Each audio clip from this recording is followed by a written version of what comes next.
PDF group में डाल दिए हैं, दिख रहा है ना?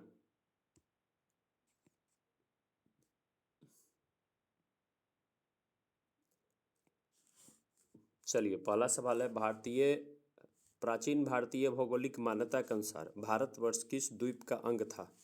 तो जम्बू द्वीप का। किस द्वीप का अंग था? जम्बू द्वीप का। सर्वप्रथम इंडिया शब्द का प्रयोग भारत के लिए किस भाषा में किया गया? ग्रीक भाषा में। ठीक है, ग्रीक भाषा में। भारत की मुख्य भूमि का दक्षिणी सीमा, देखिए मुख्य भूमि का कह रहा है दक्षिणी सीमा, मुख्य भूमि कहेगा ना तो कितना कहिएगा? 8.4 कहिएगा, 8.4। उत्तरी अक्षांश क्यों कहिएगा? क्योंकि हम लोग जानते हैं कि विषुवत रेखा के उत्तर में है, तो 8.4 उत्तरी अक्षांश है। ठीक है। भारतीय मानक समय आधारित होता है कहाँ से? 82.5 डिग्री पूर्वी देशांतर से। ठीक है। भारत का प्रमाणिक समय उस समय का स्थानीय नाम है जो इलाहाबाद के निकट से शुरू होता है। इंडियन स्टैंडर्ड टाइम और ग्रीनविच टाइम में कितना का अंतर है? 5.5 घंटा आगे हैं हम लोग, 5.5 घंटा आगे हैं हम लोग ग्रीनविच टाइम से। भारत का धूर दक्षिण भाग यानी जो विषुवत रेखा है उससे हमारा जो विषुवत रेखा कहिए, भूमध्य रेखा कहिए, बात बराबर है, तो उससे कितना दूर हम लोग हैं, कितना हम लोग ऊपर हैं? तो 876 किलोमीटर ऊपर हैं। हमारे दक्षिण में, हमारे नीचे में 876 किलोमीटर नीचे में भूमध्य रेखा खींचा गया है, विषुवत रेखा खींचा गया है। भारत की स्थलीय सीमा की लंबाई कितनी है? स्थलीय सीमा जो ऊपर आप मान लिए चलते हैं, ऊपर के जो राज्य है, राजस्थान से ऊपर जाते हुए जम्मू कश्मीर होते हुए जो असम उसम के एरिया में जो अब उधर जो पानी उनी नहीं है, तो उधर का जो एरिया है वो कितना है? 15,200 किलोमीटर। ठीक है। द्वीपों सहित मुख्य भूमि कहिएगा तो मुख्य भूमि से मात्र 6100 किलोमीटर हमारा है। तट की जो है तट के किनारे से कहिए, लेकिन सारा द्वीप ले लेंगे, अंडमान निकोबार, लक्षद्वीप, तो द्वीपों सहित भारत के तट की कुल लंबाई कितनी है? देख रहे हैं, 7516.5 किलोमीटर। भारत की उत्तर से दक्षिण तक की लंबाई कितनी है? 3214 किलोमीटर। उत्तर से दक्षिण कितनी है जी? 3214, यानी उत्तर से दक्षिण ज़्यादा है, 3214 किलोमीटर। अब पूरब से पश्चिम कम है, 2933 किलोमीटर। भारत की तट रेखा की लंबाई कितनी है? अब मेन तट बोल दिया सीधे, तो तट का कितना है? 6100 किलोमीटर। भारत का क्षेत्रफल विश्व के कुल क्षेत्रफल का कितना परसेंट है? तो कितना है जी? 2.4% है, 2.4%। आगे है कि भारत के कुल क्षेत्रफल का कितना प्रतिशत पर्वतीय भाग मध्य समुद्र तल से 2135 मीटर या अधिक ऊंचा है? तो 10.7%, यानी भारत का जो टोटल क्षेत्रफल है उसका पर्वतीय भाग कितना परसेंट है? 10.7% क्या है?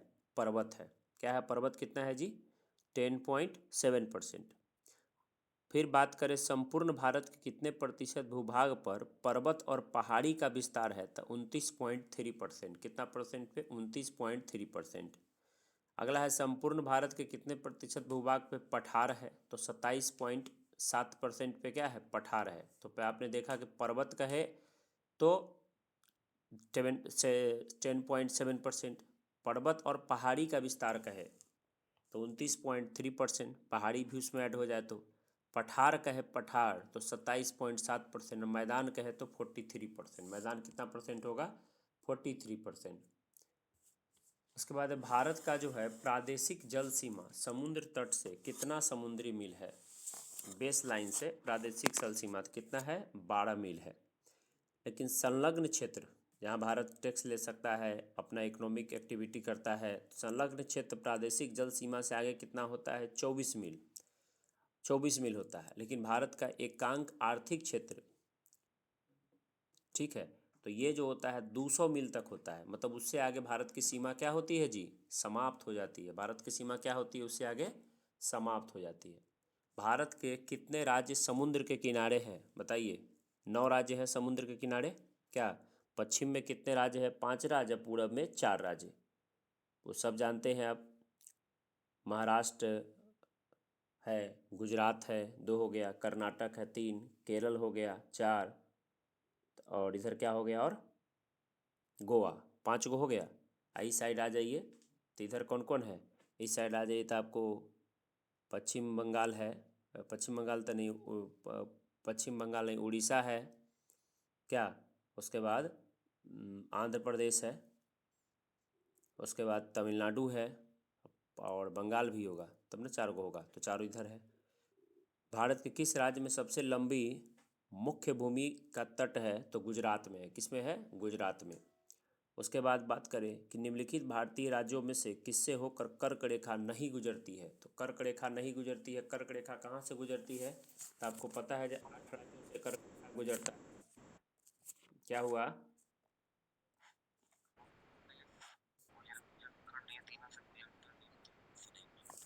हाँ, तो 8 राज्यों से जो है ना कर्क रेखा गुजरता है। तो समुद्र तट के 9 राज्य याद हो गया है ना। सबसे ऊपर क्या है? महाराष्ट्र है। उसके बाद गुजरात। हम्म।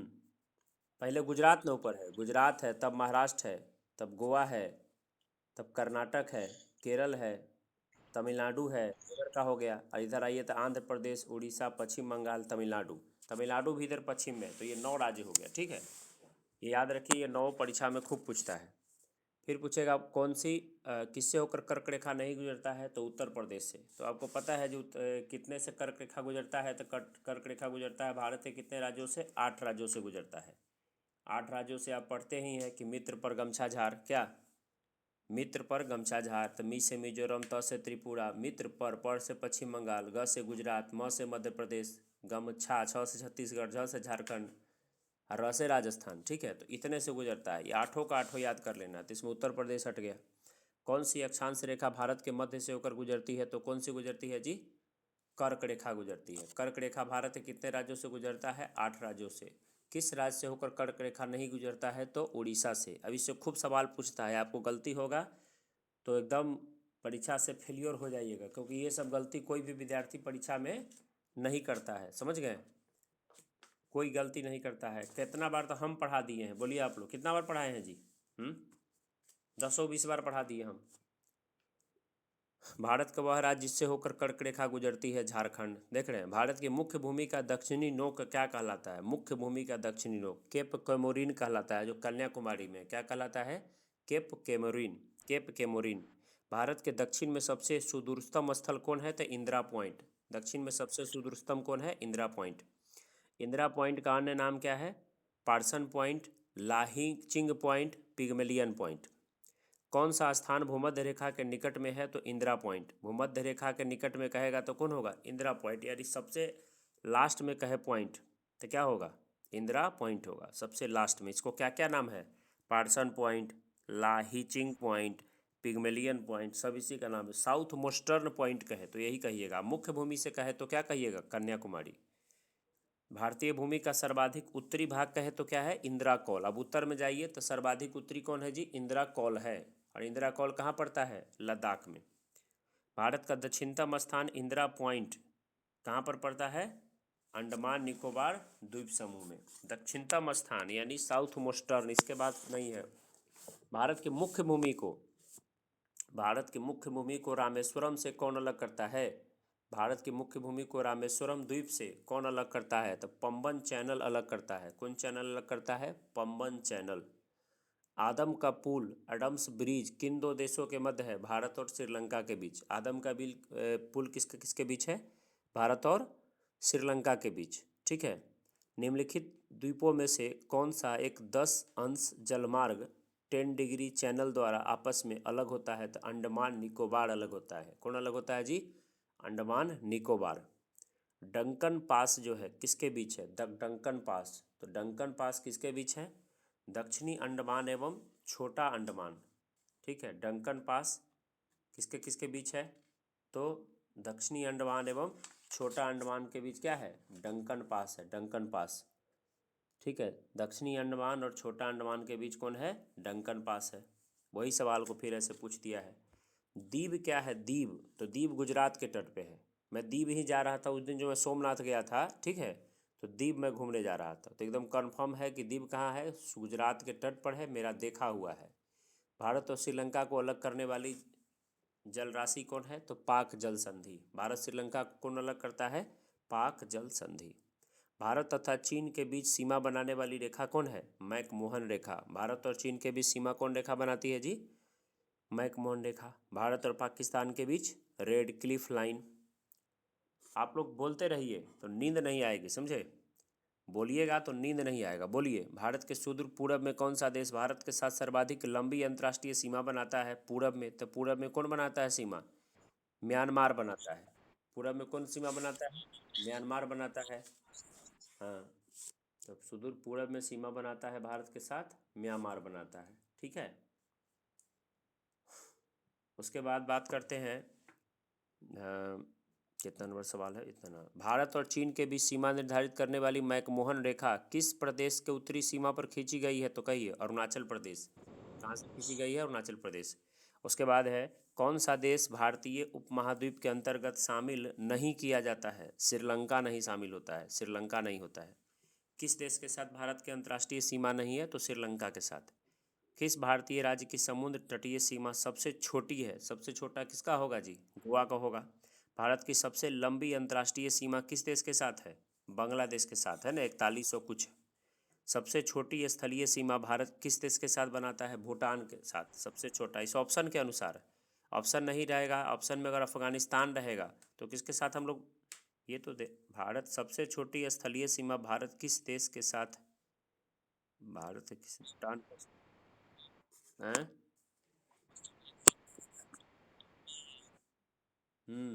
भूटान में है, अफगानिस्तान से नहीं है। आप ज़्यादा जानते हैं। अफगानिस्तान के साथ है, बहुत कम है, ठीक है, मात्र 99 की कुछ है किलोमीटर। ठीक ना? इसका आंसर क्या होगा जी?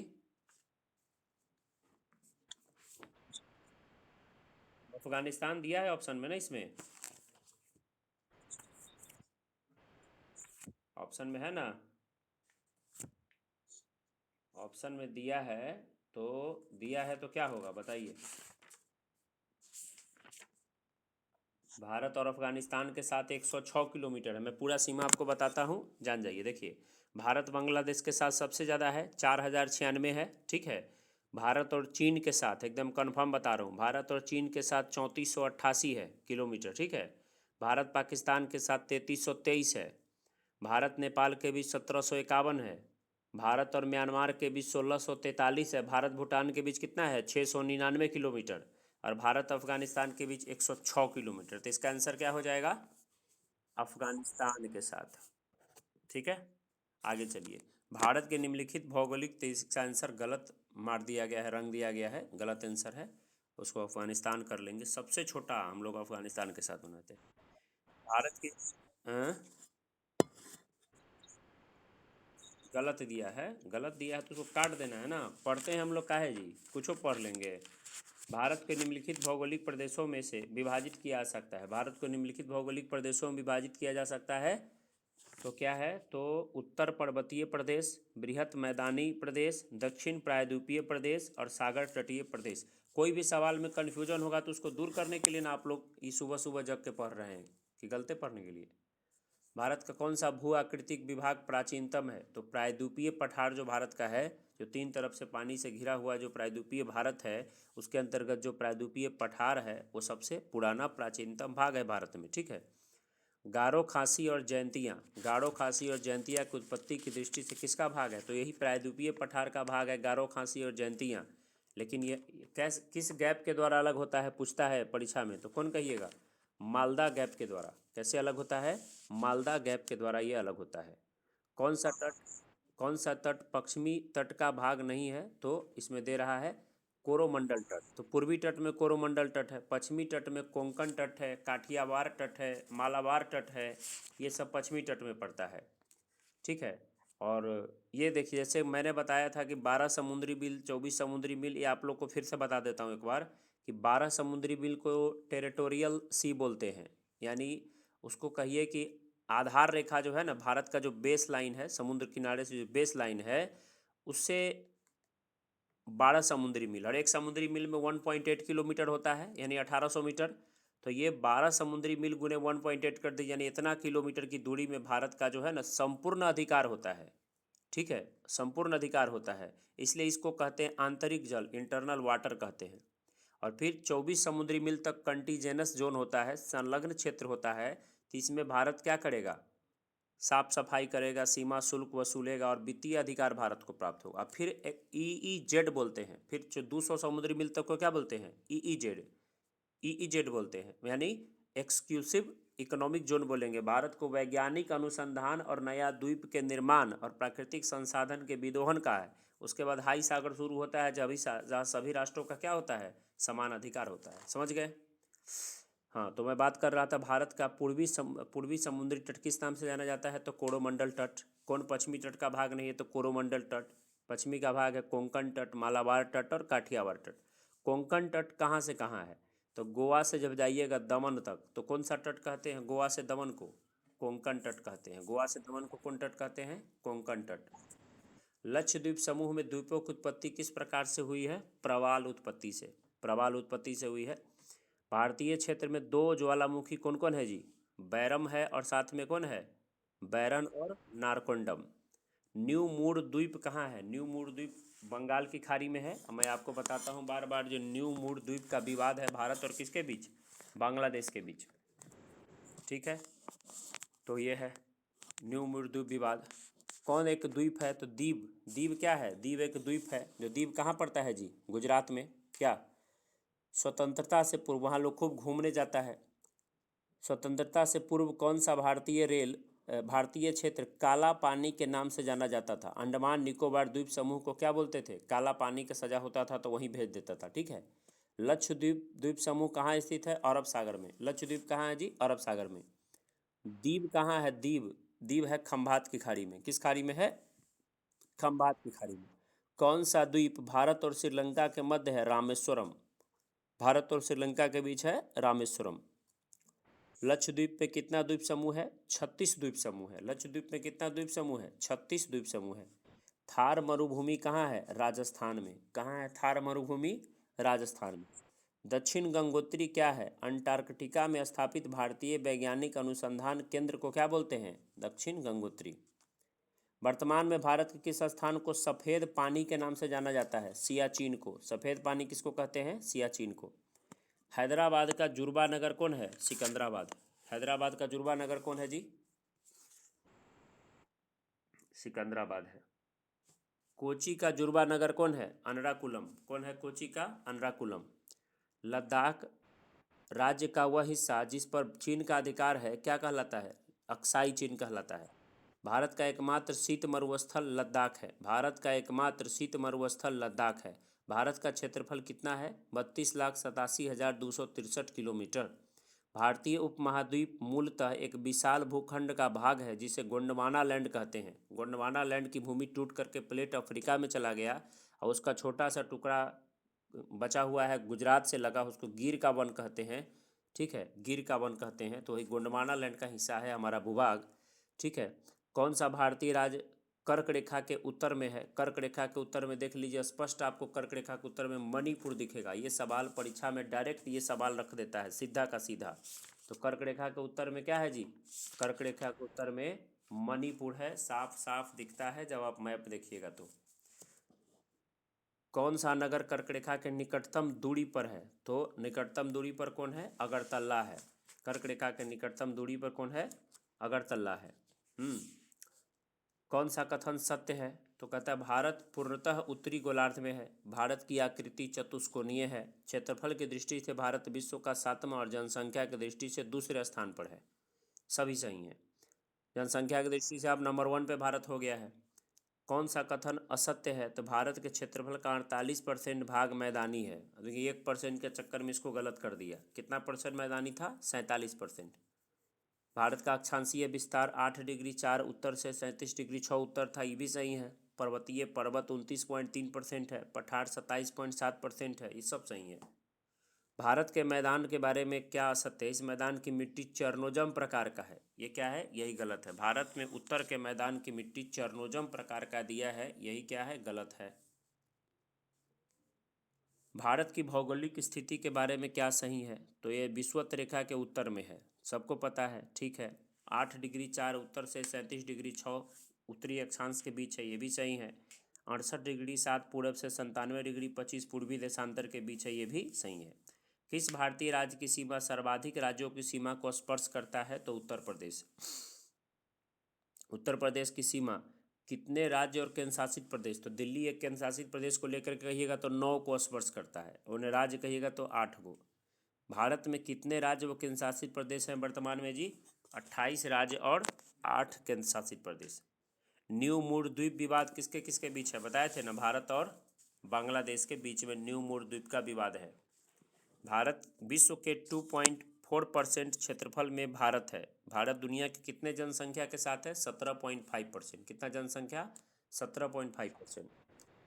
कौन सा कथन असत्य है? भारत के मुख्य स्थल खंड का अक्षांशीय विस्तार 6 डिग्री 4 उत्तरी अक्षांश और से 37 डिग्री 6 उत्तरी अक्षांश है, क्योंकि हम लोग उत्तर में है तो उत्तरी अक्षांश नीचा बोले चाहे ऊपर बोले, उत्तरी अक्षांश ही बोलना है। मुख्य जब कह देगा एकदम नीचे का तो 6.4 हो जाएगा, लेकिन मुख्य भूमि कहेगा तो 8 डिग्री 4 होगा।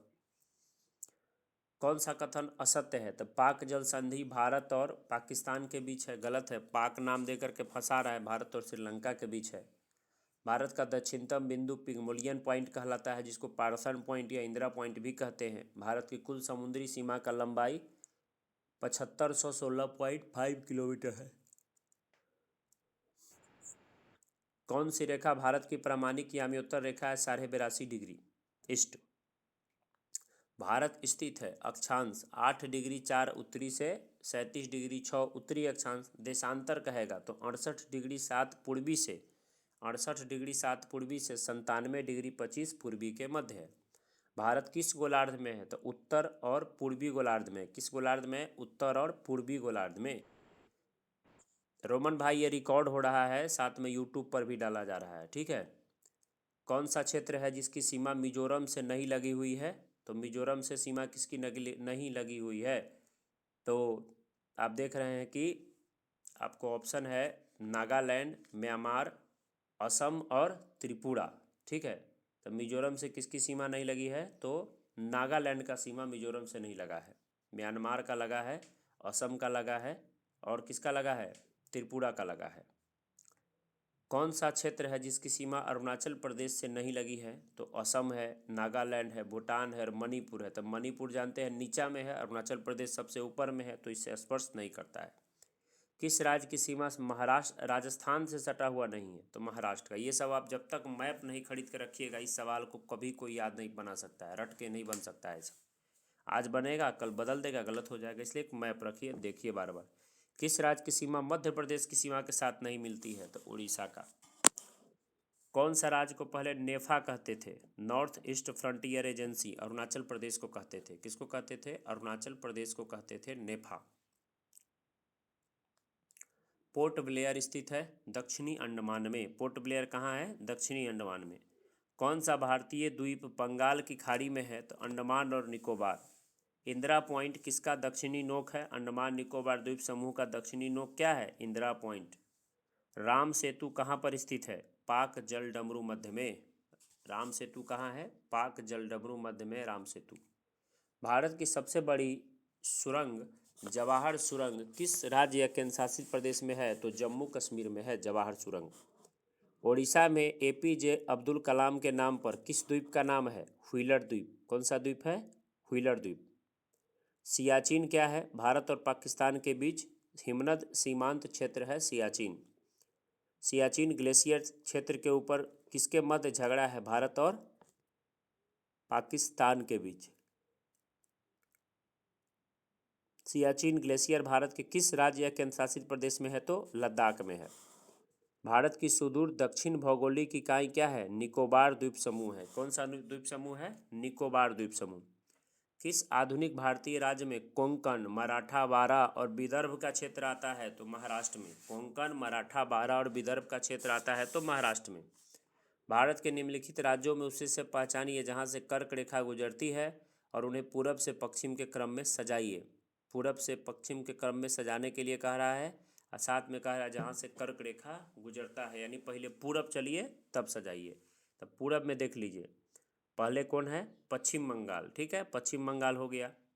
उसके बाद आप देख लीजिए झारखंड हो गया, पूरब से चल रहे हैं पश्चिम की ओर, झारखंड। फिर हो गया छत्तीसगढ़, हो गया तीसरा नंबर पर।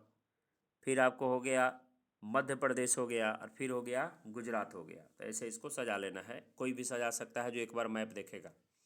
पटकाई की पहाड़ियाँ भारत को किससे अलग करती है? पटकाई बूम किससे अलग करती है? पटकाई की पहाड़ियाँ भारत को म्यांमार से अलग करती है। किससे करती है अलग? म्यांमार से, पटकाई की पहाड़ियाँ। ठीक है।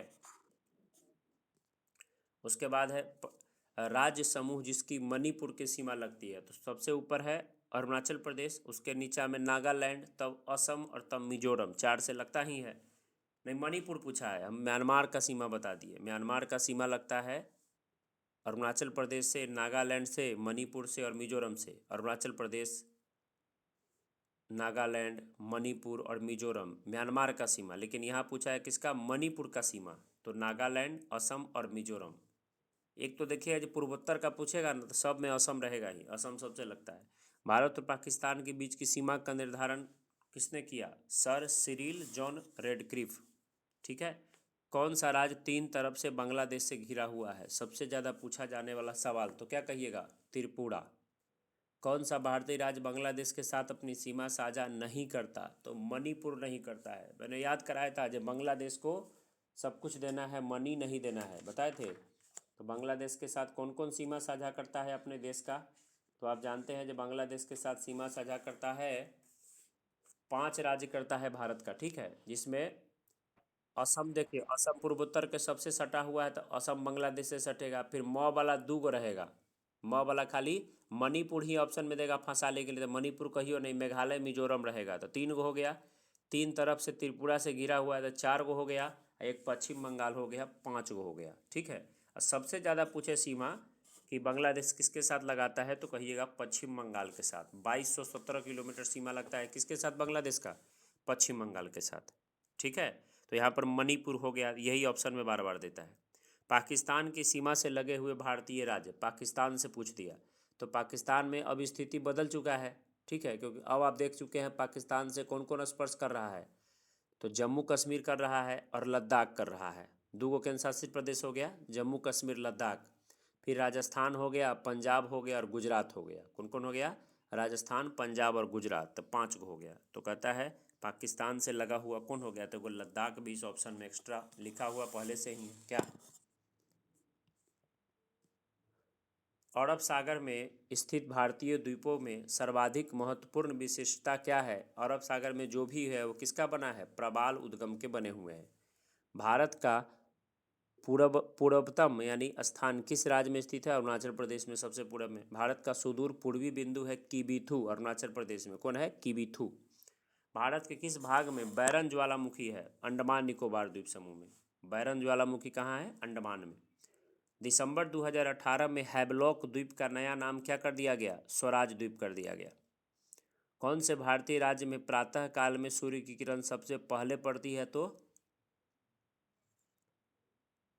अरुणाचल प्रदेश में। क्षेत्रफल की दृष्टि से भारत के 3 राज्य पूछ देगा, तो मैं आपको 5 को बता देता हूँ। 3 का है, आप 5 याद रखिए। पहला राजस्थान है, दूसरा मध्य प्रदेश है, तीसरा महाराष्ट्र है। ये तो इम्पोर्टेंट है, राजस्थान, मध्य प्रदेश, महाराष्ट्र। चौथा यूपी और पांचवा गुजरात है। ठीक है। कौन सा राज्य उत्तर पूर्वी राज्य की 7 बहनों का भाग नहीं है? पश्चिम बंगाल नहीं ना 7 बहनों का भाग है, पश्चिम बंगाल 7 बहनों का भाग नहीं है। ठीक है। हाँ।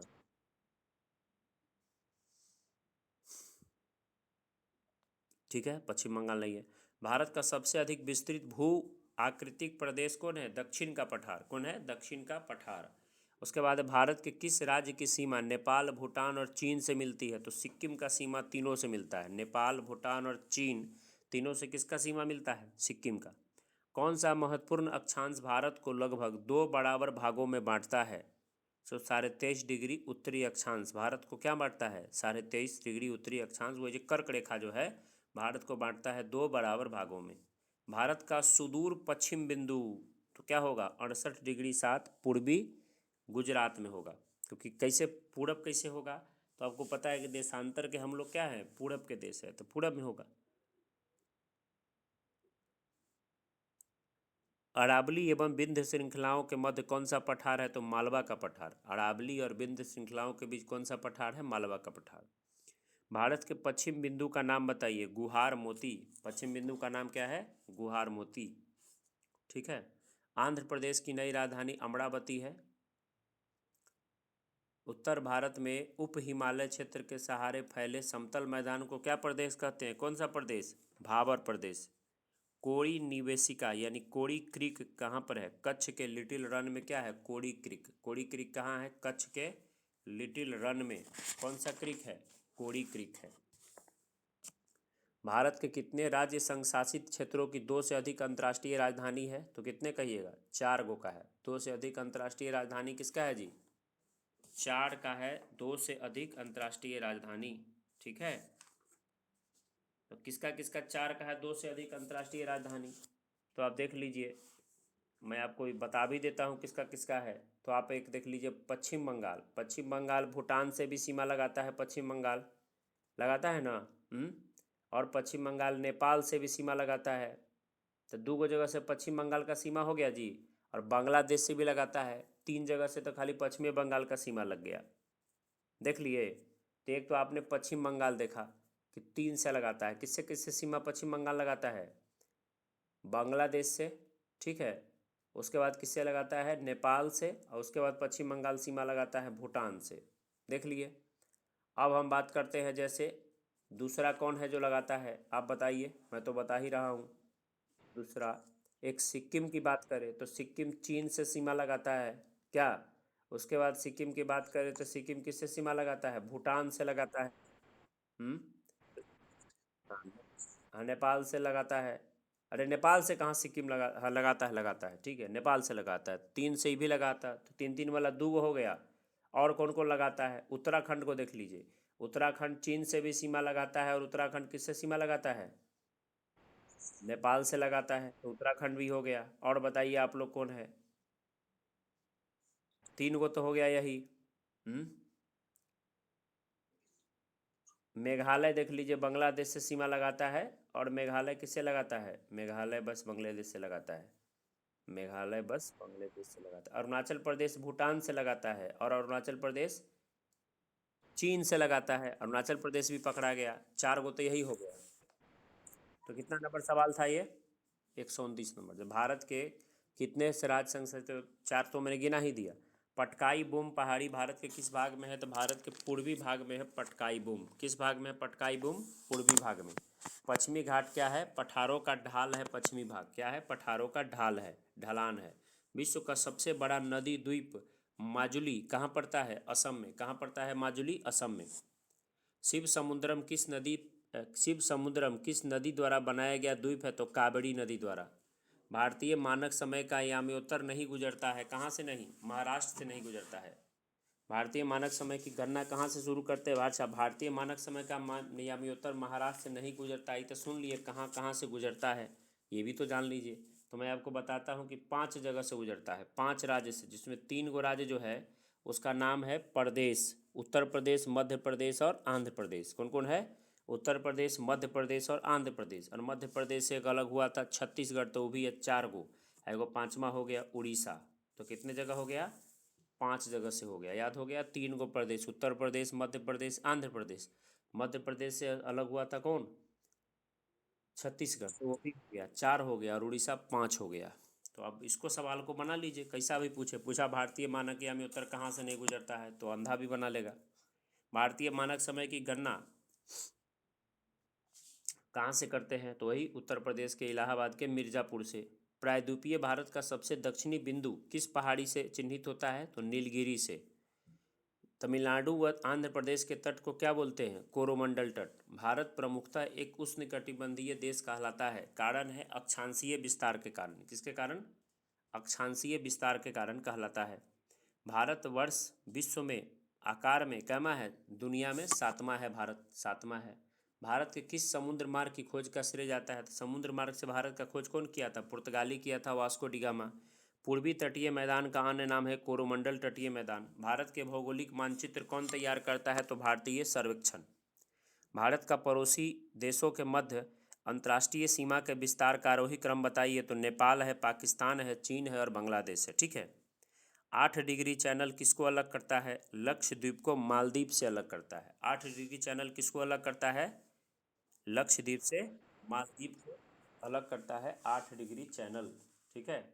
तो 8 डिग्री करता है लक्षद्वीप से मालदीव को करता है मामी और लामी। याद है मामी यानी लक्ष्य, मामी यानी मामी लामी याद है ट्रिक जो बताए हुए हैं मामी लामी।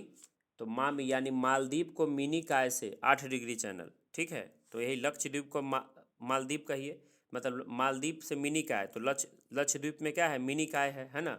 तो मालदीव से मिनी काय कहे या लक्षद्वीप से मिनी काय कहे तो 8 डिग्री चैनल। तो मामी हो गया मालदीव से मिनी काय 9 डिग्री।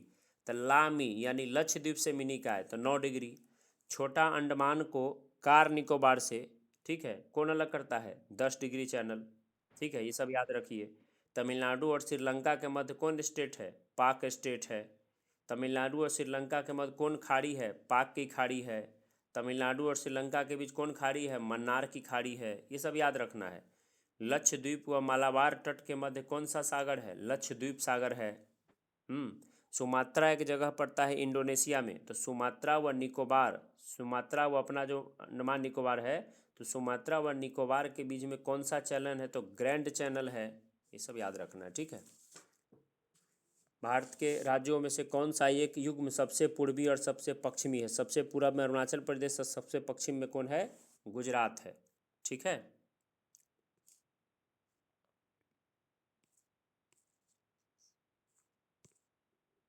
चाहिए। भारत के पश्चिमी तटीय मैदान के उत्तरी भाग को किस नाम से जानते हैं? कोंकण तट। भारत के पश्चिमी तटीय मैदान के उत्तरी भाग को किस नाम से जानते हैं जी? कोंकण तट। गल्फ ऑफ मन्नार और पाक स्टेट हिंदुस्तान और किसके बीच है? बोलिए। श्रीलंका के बीच। किस राज्य की सीमा भूटान के साथ नहीं लगती है? मेघालय। मेघालय के साथ, भूटान के साथ किसका सीमा नहीं लगता है जी? मेघालय का सीमा भूटान के साथ नहीं लगता है। ठीक है। तो भूटान के साथ किसका लगता है? तो देखिए भूटान के साथ कितना सीमा लगता है हम लोग का? 699 किलोमीटर। 4 राज्य का लगता है। एक तो सिक्किम है, फिर पश्चिम बंगाल टच कर जाता है जाके असम और अरुणाचल प्रदेश। कौन कौन हो गया? सिक्किम, पश्चिम बंगाल, असम, अरुणाचल प्रदेश। भारत और भूटान के बीच हम लोग का सीमा का निर्धारण 1949 में हुआ था। ठीक है। तो किसके किसके बीच है? सिक्किम, पश्चिम बंगाल, असम और अरुणाचल प्रदेश।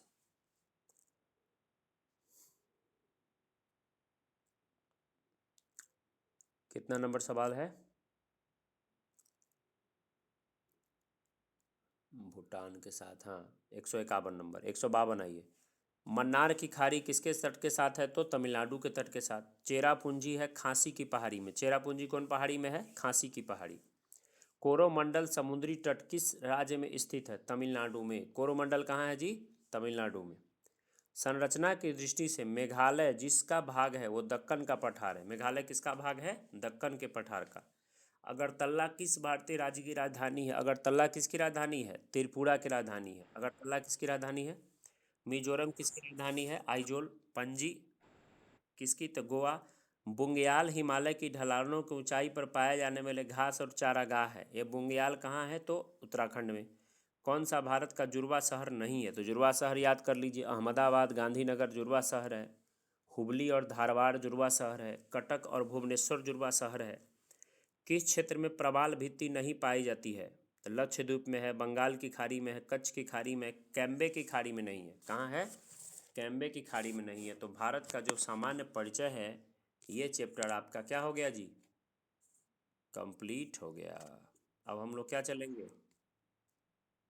अब हम लोग देखेंगे, अब देखेंगे भारत के पर्वत के बारे में देखेंगे। तो सब कोई एक बार हाथ उठाइए। नींद में नहीं ना है? नींद टूट गया सब लोगों का? नींद आता है तो बोलिए। ठीक है। क्योंकि एग्ज़ाम निकालने के लिए पढ़ना पड़ता है, मेहनत करना पड़ता है, और मेहनत करने में आप लोग पूरा सक्षम है। मैं कल देखा कि 2.5 घंटे का क्लास चला और आप लोगों ने पूरा कंप्लीट पढ़ा। मुझे लगा कि नहीं, आप लोग बहुत मेहनती हैं। मैं ही कम मेहनती हूँ, इसलिए मैंने क्या किया, सुबह सुबह उठ के ही एक क्लास ले लिया। ठीक है। तो शुरू करते हैं भारत के पर्वत। शुरू किया जाए भारत का पर्वत। बताइए। भारत की उत्तरी सीमा पर स्थित पर्वत कौन है? हिमालय है। भारत के उत्तरी सीमा पर कौन सी पर्वत स्थित है? हिमालय। और मैं आपको जानकारी भी देते चलता हूँ, जो भी यहाँ गलत है, फंसा हुआ है, बता रहा हूँ ना डिटेल से, हैं? सीधे तो मैं नहीं कर रहा हूँ तेजी में, क्या जी? तो भारत के उत्तरी सीमा पर स्थित पर्वत हिमालय है। पर्वतों की निम्नलिखित श्रेणियों में से किस श्रेणी से हिमालय संबंध है? तो इसको वलित पर्वत बोलते हैं, फोल्डेड माउंटेन बोलते हैं। जो भी वलित पर्वत है दुनिया का, वो सबसे नवीन पर्वत की श्रेणी में आता है, वलित पर्वत, ठीक है, और ऊंचे ऊंचे होते हैं।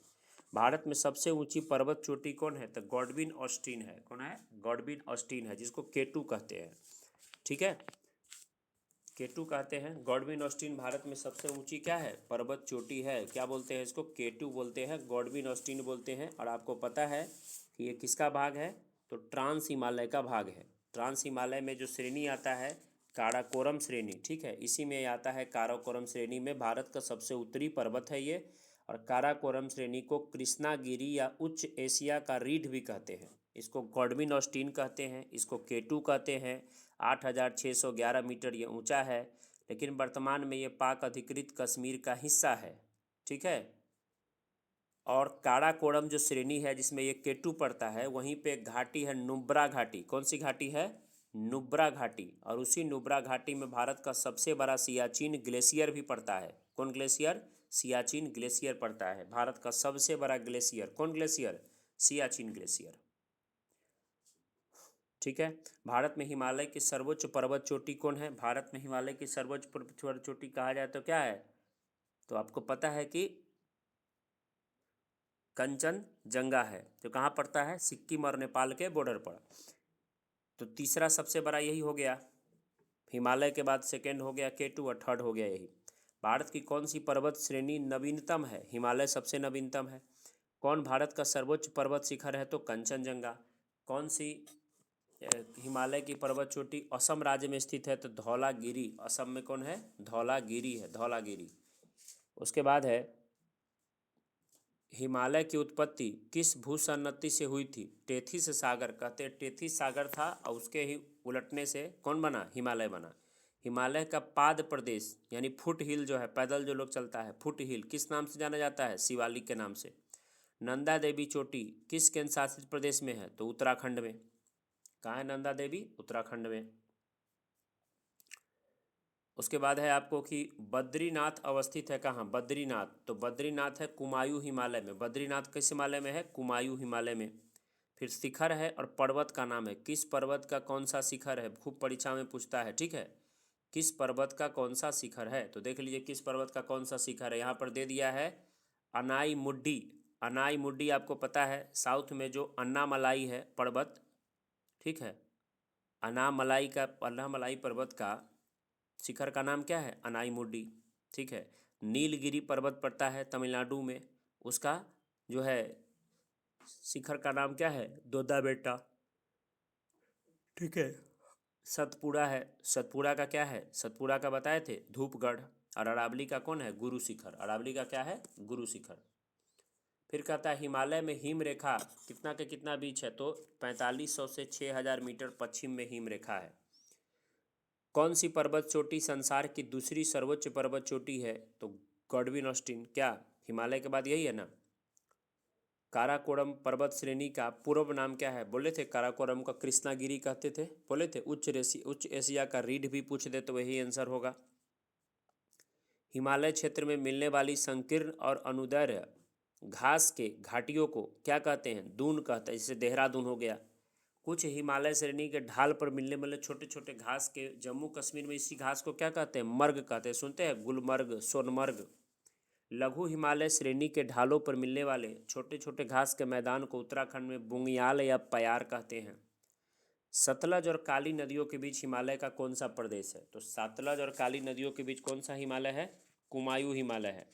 काली और तो उस दिन भी पढ़े थे, सतलज और काली के बीच कुमायूं हिमालय, काली और तीस्ता के बीच नेपाल हिमालय। क्या किस हिमालय चोटी को सागर माथा कहते हैं? तो माउंट एवरेस्ट को। सागर माथा किसको कहते हैं?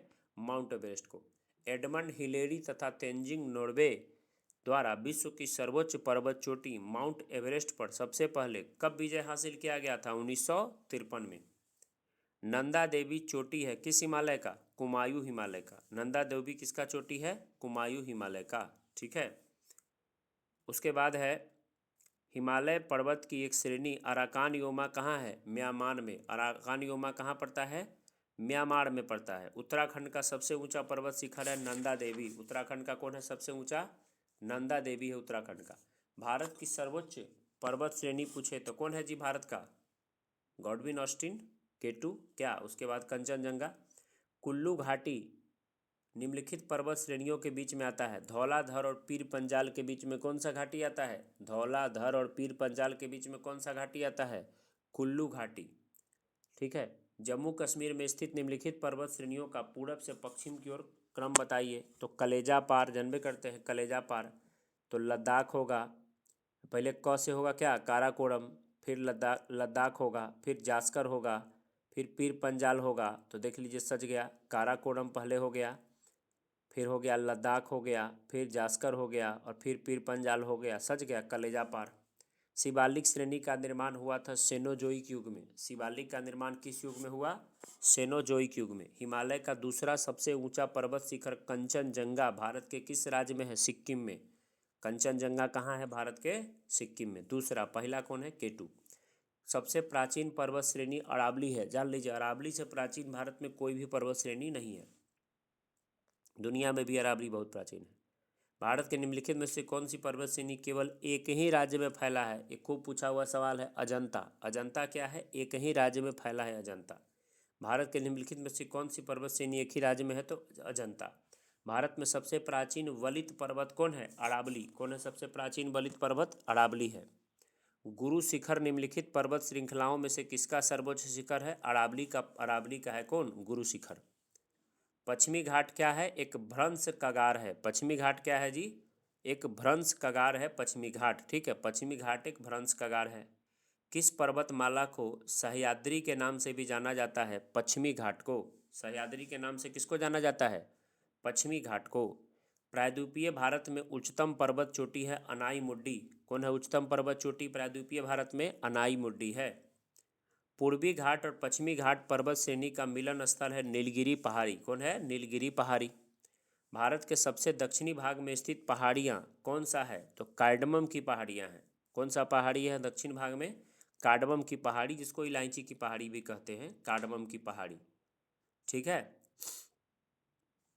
तो ये हो गया कार्डमम की पहाड़ी हो गया।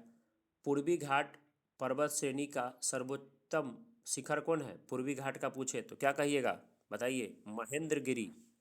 कार्डमम पहाड़ी कहाँ है? केरल में। गिरनार पहाड़ी कहाँ है? गुजरात में। गारो खासी और जयंतिया पहाड़ियाँ कहाँ है? मेघालय में। दक्षिण भारत में सर्वोच्च पर्वत शिखर कौन है? अनाई मुड्डी। अब कहता है ये क्रम सजाना है। देखिए, उत्तर से दक्षिण क्रम सजाना है। तो सबसे उत्तर में सह्याद्री पर्वत, ठीक है, उसके बाद है सतपुड़ा पर्वत, फिर है महादेव पर्वत। देखिए, उत्तर से दक्षिण क्रम सजाने के लिए बोले तो सबसे पहले सह्याद्री, फिर है सतपुड़ा और फिर है महादेव। छोटा नागपुर पठार की सबसे ऊंची चोटी कौन है? पारसनाथ। कौन है सबसे ऊंची? पारसनाथ। धूपगढ़ चोटी स्थित है सतपुड़ा रेंज में। बोले थे कि पूरा सतपुड़ा, सत्तू का पूड़ा खा के धूप खाइए। सतपुड़ा रेंज मध्य प्रदेश में धूपगढ़ श्रेणी है। अरावली श्रेणियाँ किस राज्य में है? अरावली, तो कहाँ है अरावली? राजस्थान में। नंदा देवी शिखर स्थित है उत्तराखंड में। नंदा देवी शिखर कहाँ है जी? उत्तराखंड में। हिमालय की सबसे ऊंची चोटी कंचनजंगा कहाँ है? सिक्किम में। कहाँ है कंचनजंगा? सिक्किम में। केटू के बाद निम्नलिखित में से कौन द्वितीय सर्वोच्च पर्वत शिखर है? तो कंचनजंगा। कौन है? कंचनजंगा। हिमालय के सर्वोच्च शिखर माउंट एवरेस्ट की ऊंचाई कितनी है? 8,850 मीटर। कोडाई कनाल किस पर्वत श्रृंखला का भाग है? पालनी का भाग है। किसका भाग है? पालनी का। किस राज्य में सबरीमाला स्थित है? सबरीमाला मंदिर जो है कहाँ है? केरल में। उत्तर पश्चिम में स्थित पर्वत है अरावली पर्वत। उत्तर पश्चिम में कौन पर्वत है? अरावली पर्वत। दुनिया की सबसे ऊंची चोटी माउंट एवरेस्ट का नेपाल में क्या नाम है? सागरमाथा। गुरु शिखर चोटी किस राज्य में है? राजस्थान में। सेबराय पहाड़ियाँ कहाँ है? तो तमिलनाडु में है। मध्य भारत में स्थित पहाड़ियों का पश्चिम से पूरब कौन सा क्रम है? तो सतपुड़ा, महादेव, मैकाल और छोटा नागपुर। काफ़ी इंपॉर्टेंट सवाल है, फिर से देखिए। मध्य भारत में स्थित पहाड़ियों का पश्चिम से पूरब क्रम, पश्चिम से पूरब, तब सतपुड़ा है, तब महादेव है, तब मैकाल है, तब छोटा नागपुर है। नर्मदा और ताप्ती नदियों के मध्य है सतपुड़ा रेंज। नर्मदा और ताप्ती नदियों के बीच कौन सा रेंज है? सतपुड़ा रेंज है। उसके बाद है अंडमान और निकोबार द्वीप समूह के सबसे अधिक ऊंचाई वाले चोटी कौन है? Sandal peak. कौन सा पीक है? Sandal peak. उसके बाद है हिमालय की सबसे पूर्वी चोटी कौन है? नामचा बर्मा। कौन है? नामचा बर्मा। और हिमालय पर्वत श्रेणी में किस राज्य का हिस्सा नहीं आता है? उत्तर प्रदेश का हिस्सा नहीं आता है। किसका हिस्सा नहीं आता है? उत्तर प्रदेश का नहीं आता है। तो हम लोगों ने क्या समाप्त कर लिया जी? बताइए। भारत के पर्वत, ये एक सवाल इतने इंपॉर्टेंट है जो एग्जाम में बार बार पूछे गए हैं, वो सारे सवाल आपके सामने हैं अभी। अब हम देखेंगे भारत के पर्वतीय दर्रे। क्या देखेंगे? भारत के पर्वतीय दर्रे। तो आर्यों ने भारत में किस दर्रा से होकर प्रवेश किया था? आर्यों ने भारत में किस दर्रा से होकर प्रवेश किया था? तो खैबर दर्रा से। किस दर्रा से होकर प्रवेश किया था आर्यों ने भारत में? खैबर दर्रा से होकर के आर्य भारत में प्रवेश किए थे। कौन दर्रा से जी? खैबर दर्रा से आर्य भारत में प्रवेश किए थे। ठीक है। हिमाचल प्रदेश में स्थित दर्रा कौन कौन है? हिमाचल प्रदेश में। ठीक है। तो हिमाचल प्रदेश में जो दर्रा है उसको मैं एक ही जगह याद करा देता हूँ, पहले याद कर लीजिए। हिमाचल प्रदेश में कौन दर्रा है ये पूछा है। तो देखिए हिमाचल प्रदेश में देखिएगा तो आप रोहतांग दर्रा, सिपकिल्ला दर्रा सबसे ज़्यादा फेमस है। कौन दर्रा सबसे ज़्यादा फेमस है? रोहतांग और सिपकिल्ला सबसे ज़्यादा परीक्षा में पूछता है। ठीक है। उसके अलावा बड़ा लाचा दर्रा और यांगजी दर्रा है। तो बताइए कितना दर्रा हो गया है हिमाचल प्रदेश में? रोहतांग, सिपकिल्ला। ठीक है। रोहतांग, सिपकिल्ला और बड़ा लाचा और यांगजी, कितना दर्रा हुआ? रोहतांग, सिपकिल्ला सबसे फेमस। ठीक है। बड़ा लाचा और यांगजी दर्रा। तो इसी में पूछा हिमाचल प्रदेश में सिपकिल्ला दर्रा, नहीं तो क्या पूछता? रोहतांग पूछता। यही दो को पूछता ज़्यादा। जवाहर सुरंग किस प्राकृतिक पर्वतीय दर्रे को नाम दिया गया है? तो बनिहाल दर्रा को। वैसे भी जवाहर जी देश का हाल बनिहाल कर दिए थे, तो जवाहर सुरंग कहेगा तो क्या होगा? बनिहाल दर्रा। ठीक है। कौन सा दर्रा पश्चिमी घाट पर्वतमाला में स्थित नहीं है? तो पश्चिमी घाट में थाल घाट, भोर घाट, पाल घाट तो पढ़े हैं। थाल घाट, भोर घाट और पाल घाट। ठीक है। तो आपको पता है कि थाल घाट, भोर घाट और पाल घाट की क्या कहानी है। ठीक है। तो थाल घाट के बारे में सुन लीजिए। थाल घाट जो है, ये जो है महाराष्ट्र में पश्चिमी घाट की श्रेणी में है। तो ये प्रायद्वीपीय भारत का प्रमुख दर्रा है थाल घाट। थाल घाट से पता है आपको, मुंबई से नागपुर होते हुए कोलकाता रेल मार्ग जाता है और सड़क मार्ग दोनों जाता है थाल घाट से। ठीक है। तो थाल घाट देख लिए। थाल घाट कौन कौन, थाल घाट का क्या कहानी है जी? थाल घाट से आप मुंबई से होकर के कहाँ जाइएगा? मुंबई से होकर के कहाँ जाइएगा? थाल घाट से नागपुर जाइएगा। तो मैंने बता रहा था हम लोग कि थाली लेकर के मुंबई में उतरेंगे और नागपुर पहुंच जाएंगे किनके पास? बंटी दी के पास। क्या? तो मुंबई से चले गए नागपुर। ठीक है। अब भोर घाट, तो भोर घाट को मुंबई से पूना को सड़क और रेल मार्ग से जोड़ता है। भोर घाट किसको जोड़ता है? मुंबई को पूना से जोड़ता है भोर घाट। ठीक है। और पाल घाट की बात करें तो पाल घाट केरल में पड़ता है। तो वो दोनों तो मुंबई में है, ये पड़ता है केरल में। तो केरल में है, यह नीलगिरी और अन्नामलाई पहाड़ी के बीच में है। कहाँ है जी? नीलगिरी और अन्नामलाई पहाड़ी के बीच में है।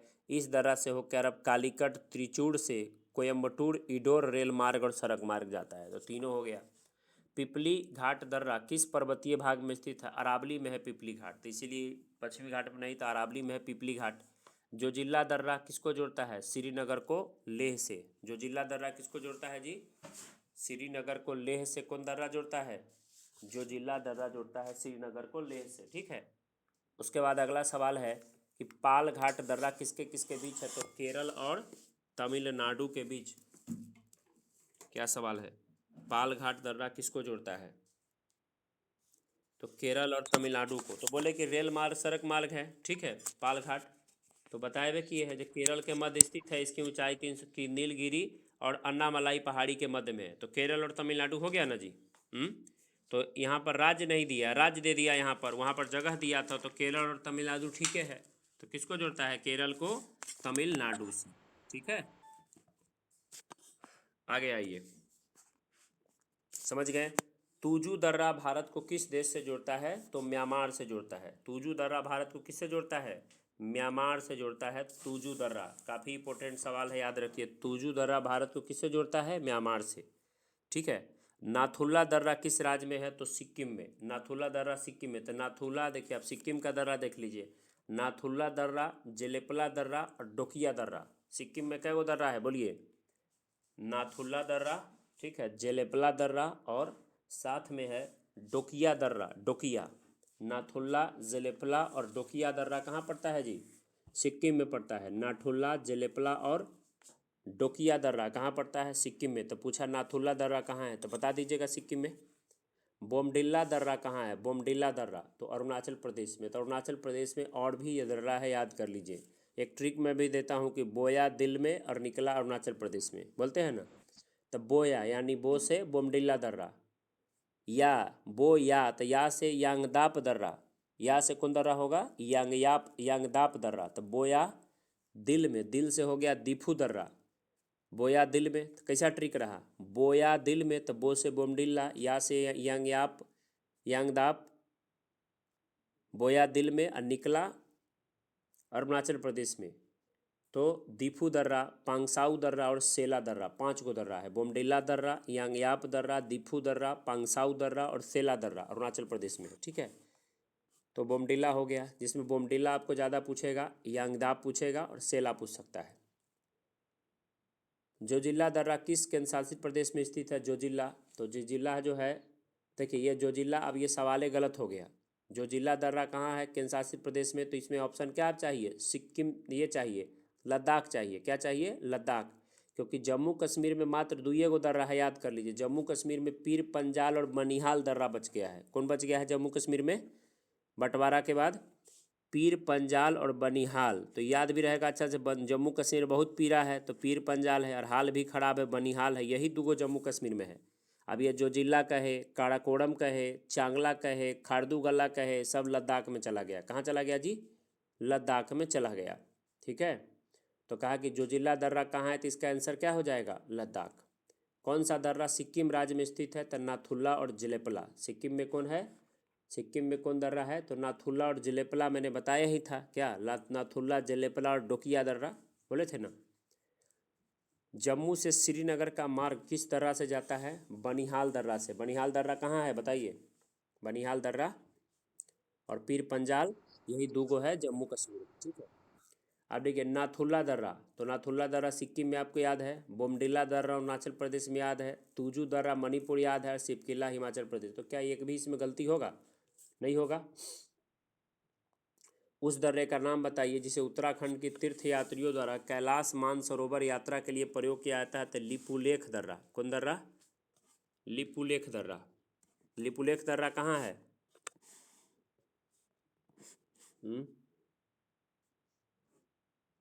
लिपुलेख दर्रा उत्तराखंड में है। कहाँ है? उत्तराखंड में। तो उत्तराखंड का दर्रा भी एक बार रिवीजन हो जाए। उत्तराखंड में है, मैं ट्रिक देता हूँ कि माना नीति लेख है। कौन सा ट्रिक देता हूँ उत्तराखंड का? माना नीति लेख है, यानी माना दर्रा, नीति दर्रा, लिपुलेख दर्रा। 3 गो तो मेन यहीं से याद हो गया। माना नीति लेख है, माना दर्रा, नीति दर्रा और लिपुलेख दर्रा। और 2-3 और है, मणिरंग दर्रा है, पारंगल्ला दर्रा है, थांगल्ला दर्रा है। लेकिन 3 यही पूछेगा आपको। माना नीति लेख है, माना दर्रा, नीति दर्रा, लिपुलेख दर्रा। तो उस दर्रे का नाम बताइए जिसे उत्तराखंड के तीर्थ यात्री यूज करते हैं। तो लिपुलेख दर्रा। ठीक है। तो यही का यही हो गया टोटल, आपने देख लिया। कौन सा सुमेलित नहीं है? तो नाथुला अरुणाचल प्रदेश गलत है। नाथुला कहाँ है जी? सिक्किम में न है। लिपुलेख उत्तराखंड में, रोहतांग हिमाचल प्रदेश और पालघाट केरल में। टोपुंग दर्रा भारत को किस देश के साथ जोड़ने का पर्वतीय मार्ग है? तो म्यांमार के साथ जोड़ता है टोपुंग दर्रा। ठीक है। खैबर का दर्रा कहाँ है? पाकिस्तान में। पाल घाट किसके बीच है? नीलगिरी और अन्नामलाई के बीच में पाल घाट है। क्या? पाल घाट नीलगिरी और अन्नामलाई के बीच में है, बताए ही हैं। जो कालीकट त्रिचूर से कोयम्बटूर इडोर रेल और सड़क मार्ग गुजरता है, केरल के मध्य पूर्व में स्थित है पाल घाट। तो वही है ये। कौन सा दर्रा हिमाचल प्रदेश में स्थित नहीं है? तो जेलेपला दर्रा। जेलेपला दर्रा हिमाचल प्रदेश में नहीं है। कहाँ है? सिक्किम में है। क्या? नाथुला और जेलेपला कहाँ है जी? सिक्किम में न है।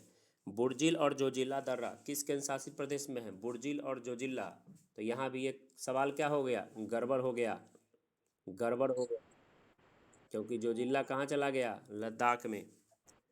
बुर्जिल और जोजिल्ला वाला सवाल ही गलत हो गया। किस दर्रे को जम्मू और श्रीनगर को जोड़ने वाला गेटवे कहते हैं, बनिहाल दर्रा को। बनिहाल जम्मू और श्रीनगर को जोड़ने वाला गेटवे है बनिहाल दर्रा। और जानते हैं बनिहाल दर्रा और कौन दर्रा, पीर पंजाल दर्रा जम्मू कश्मीर में है। निम्नलिखित दर्रों में से किससे होकर लेह जाने का रास्ता है, जोजिल्ला दर्रा से होकर के। हिमाचल प्रदेश का सबसे बड़ा आकर्षक स्थल है रोहतांग दर्रा। कौन सा युग्म पहाड़ी दर्रे के संदर्भ में सही है, तो लिपुलेख उत्तराखंड में सही है, लिपुलेख उत्तराखंड में।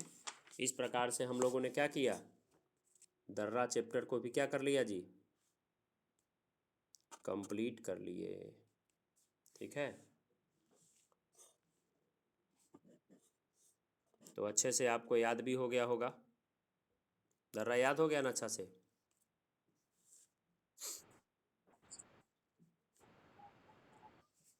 अब है भारत की नदियाँ, भारत की नदियाँ, नदियों से सवाल है, 121 सवाल है।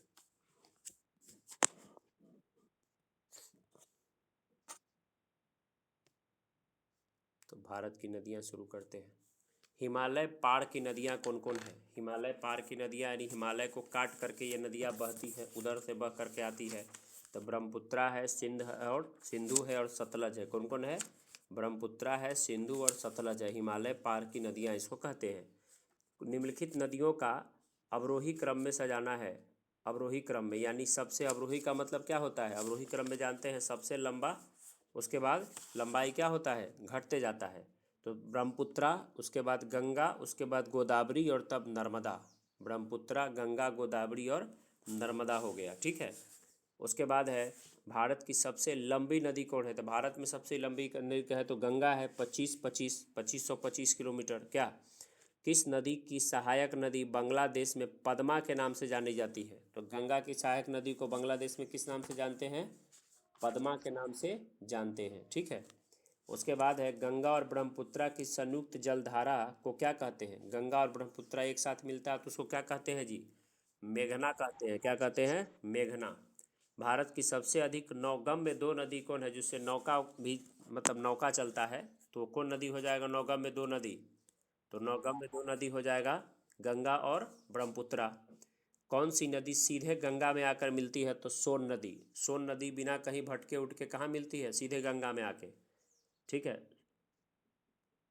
तो सोन नदी हो गया। सुंदरबन का डेल्टा कौन सा नदी बनाता है, तो गंगा ब्रह्मपुत्रा कौन सा डेल्टा बनाता है, सुंदरबन का डेल्टा।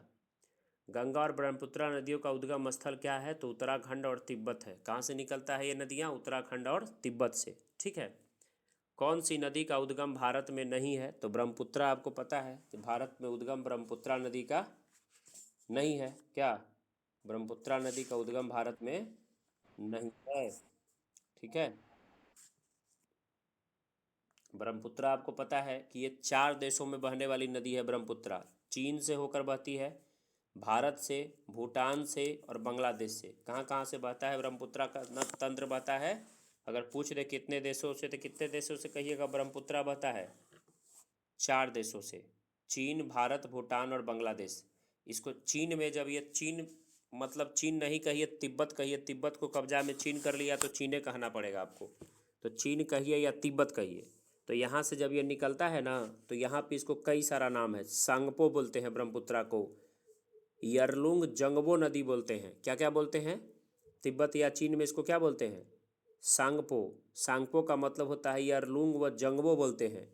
फिर अरुणाचल प्रदेश में जब आता है ब्रह्मपुत्रा, तो इसका नाम क्या होता है, दिहांग हो जाता है। क्या हो जाता है, दिहांग।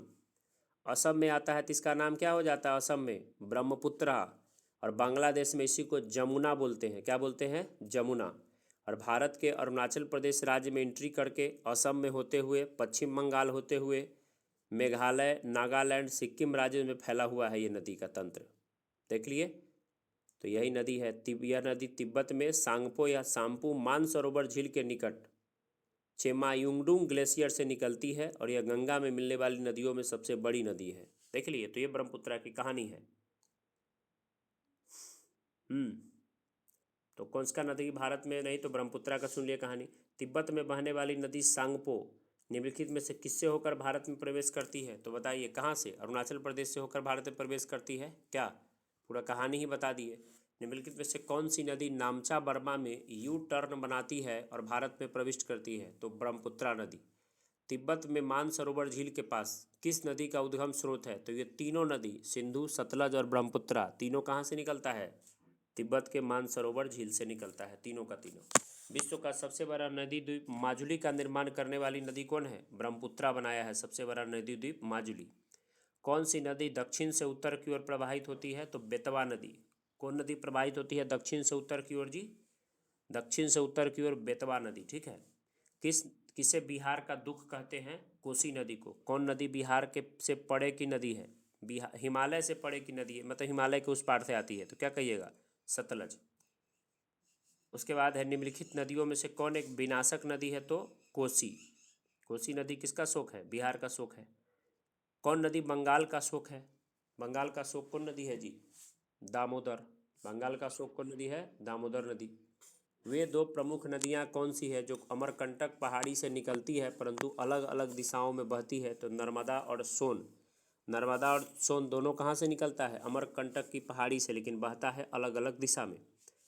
तवा किसकी सहायक नदी है, तवा पे कौन रोटी खराब कर देती है जी, नर्मदा। तो तवा किसकी सहायक नदी है, नर्मदा। कौन सा नदी प्रारंभ में अरुणा नदी के नाम से जाना जाता था, कोसी नदी। कौन नदी, कोसी।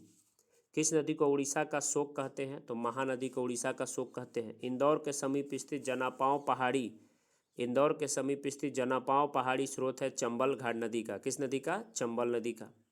भारत की लवण नदी के रूप में जाना जाता है कौन नदी, लूनी नदी। कौन नदी, लूनी नदी। कौन सी नदी भेड़ा घाट के समीप कपिलधारा जलप्रपात बनाती है, तो नर्मदा नदी ही बनाती है। तवा तवा किसकी सहायक है, नर्मदा की। भेड़ा घाट के समीप कपिलधारा जलप्रपात भी कौन नदी बनाती है जी, नर्मदा नदी बनाती है, नर्मदा नदी याद रखिएगा। कौन सी नदी ज्वार नदमुख का निर्माण करती है, तो नर्मदा नदी। तो जो चार नदी है, समानता, साबरमती, माही, नर्मदा। साबरमती, समानता, साबरमती, समानता, माही, नर्मदा और ताप्ती। तो चार नदी ज्वार नदमुख बनाने का काम करती है, मतलब उधर बहती है अरब सागर की ओर पहाड़ी पठारों से, इसलिए ज्वार नदमुख बनाती है। कौन सी नदी इस चौड़ी नहीं बनाती है, तो नर्मदा, तापी और मांडवी हो गया, महानदी नहीं न बनाएगा। भारत की निम्न नदियों में से कौन सी डेल्टा नहीं बनाती है, तो ताप्ती नदी। ये सब क्या करती है, ज्वार नदमुख बनाती है, अरब सागर में जल त्यागती है।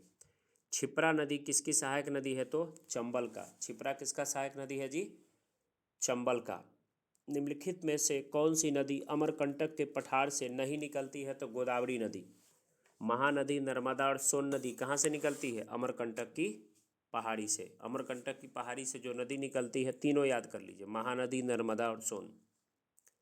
निम्नलिखित नदी युग्मों में से कौन ज्वार नदमुख का निर्माण करता है, तो नर्मदा और ताप्ती। एक ही बार कॉन्सेप्ट बना दिए तो दिक्कत हो रहा है। कौन सी नदी भ्रंश घाटी से होकर बहती है, नर्मदा। सब एक के बात पूछ रहा है। किस नदी के मुहाने पर डेल्टा नहीं बनता, ताप्ती नदी। देख रहे हैं, ताप्ती, नर्मदा, कुछ भी आंसर हो जाता। दक्षिण भारत के पठारी प्रदेश में कौन सी नदी दो भागों में बटी है, तो नर्मदा नदी। दक्षिण भारत की नदियों में सबसे लंबी नदी है गोदावरी नदी। किस नदी को वृद्ध गंगा कहते हैं, वृद्ध गंगा कहते हैं गोदावरी को। गोदावरी कहाँ से निकलता है, त्रयंबक गांव से। कहाँ से निकलता है, त्रयंबक गांव से। बैन गंगा और पैन गंगा किसकी सहायक नदी है, गोदावरी की। गोदावरी की सहायक नदी का नाम क्या है, बैन गंगा और पैन गंगा। भारत की सबसे लंबी नदी जिसका उद्गम और मुहाना दोनों भारतीय क्षेत्र में है, वह है गोदावरी नदी। कावेरी नदी का उद्गम स्रोत है ब्रह्मगिरी पहाड़ी। कावेरी नदी कहाँ से निकलता है, ब्रह्मगिरी पहाड़ी से। कावेरी नदी गिरती कहाँ है, बंगाल के खाड़ी में जल त्यागता है। निकलता कहाँ है, ब्रह्मगिरी की पहाड़ी से। कावेरी नदी के बीच झगड़ा होता है, किसके बीच, कर्नाटक और तमिलनाडु के बीच, ठीक है। दक्षिण भारत की गंगा कहे तो क्या कहिएगा, कावेरी। दक्षिण भारत की गंगा, पवित्रता के कारण। कृष्णा नदी का उद्गम स्थल किसके समीप है, महाबलेश्वर के समीप। कृष्णा नदी कहाँ से निकलता है, महाबलेश्वर से। पंचगंगा और दूध गंगा किसकी सहायक नदी है, कृष्णा की। पंचगंगा, दूध गंगा, कोयना, है ना उसी का सब। तुंगभद्रा सब उसकी सहायक नदी है। कौन सी दो नदियां अमरकंटक से निकलती है? तो नर्मदा और सोन। कौन कौन नदी अमरकंटक से निकलती है? नर्मदा और सोन निकलती है। सारा सवाल बीपीएससी का पूछा हुआ है, देख रहे हैं। दामोदर नदी निकलता है छोटा नागपुर पठार से। दामोदर नदी कहाँ से निकलता है? छोटा नागपुर के पठार से। कौन भूमिबंधित नदी है? तो लूनी नदी। कौन भूमिबंधित नदी है? लूनी नदी भूमिबंधित नदी है राजस्थान का। भारत की सबसे बड़ी वाह नदी है गंगा नदी। विश्व का सबसे बड़ा डेल्टा बनाता है गंगा और ब्रह्मपुत्रा का मैदान। बिहार में बहने वाली नदियों में किसका उद्गम अमरकंटक में है? तो सोन नदी। किसका अमरकंटक से निकलता है? सोन नदी। मानस किसकी उपनदी है? मानस। मानस किसकी उपनदी है जी?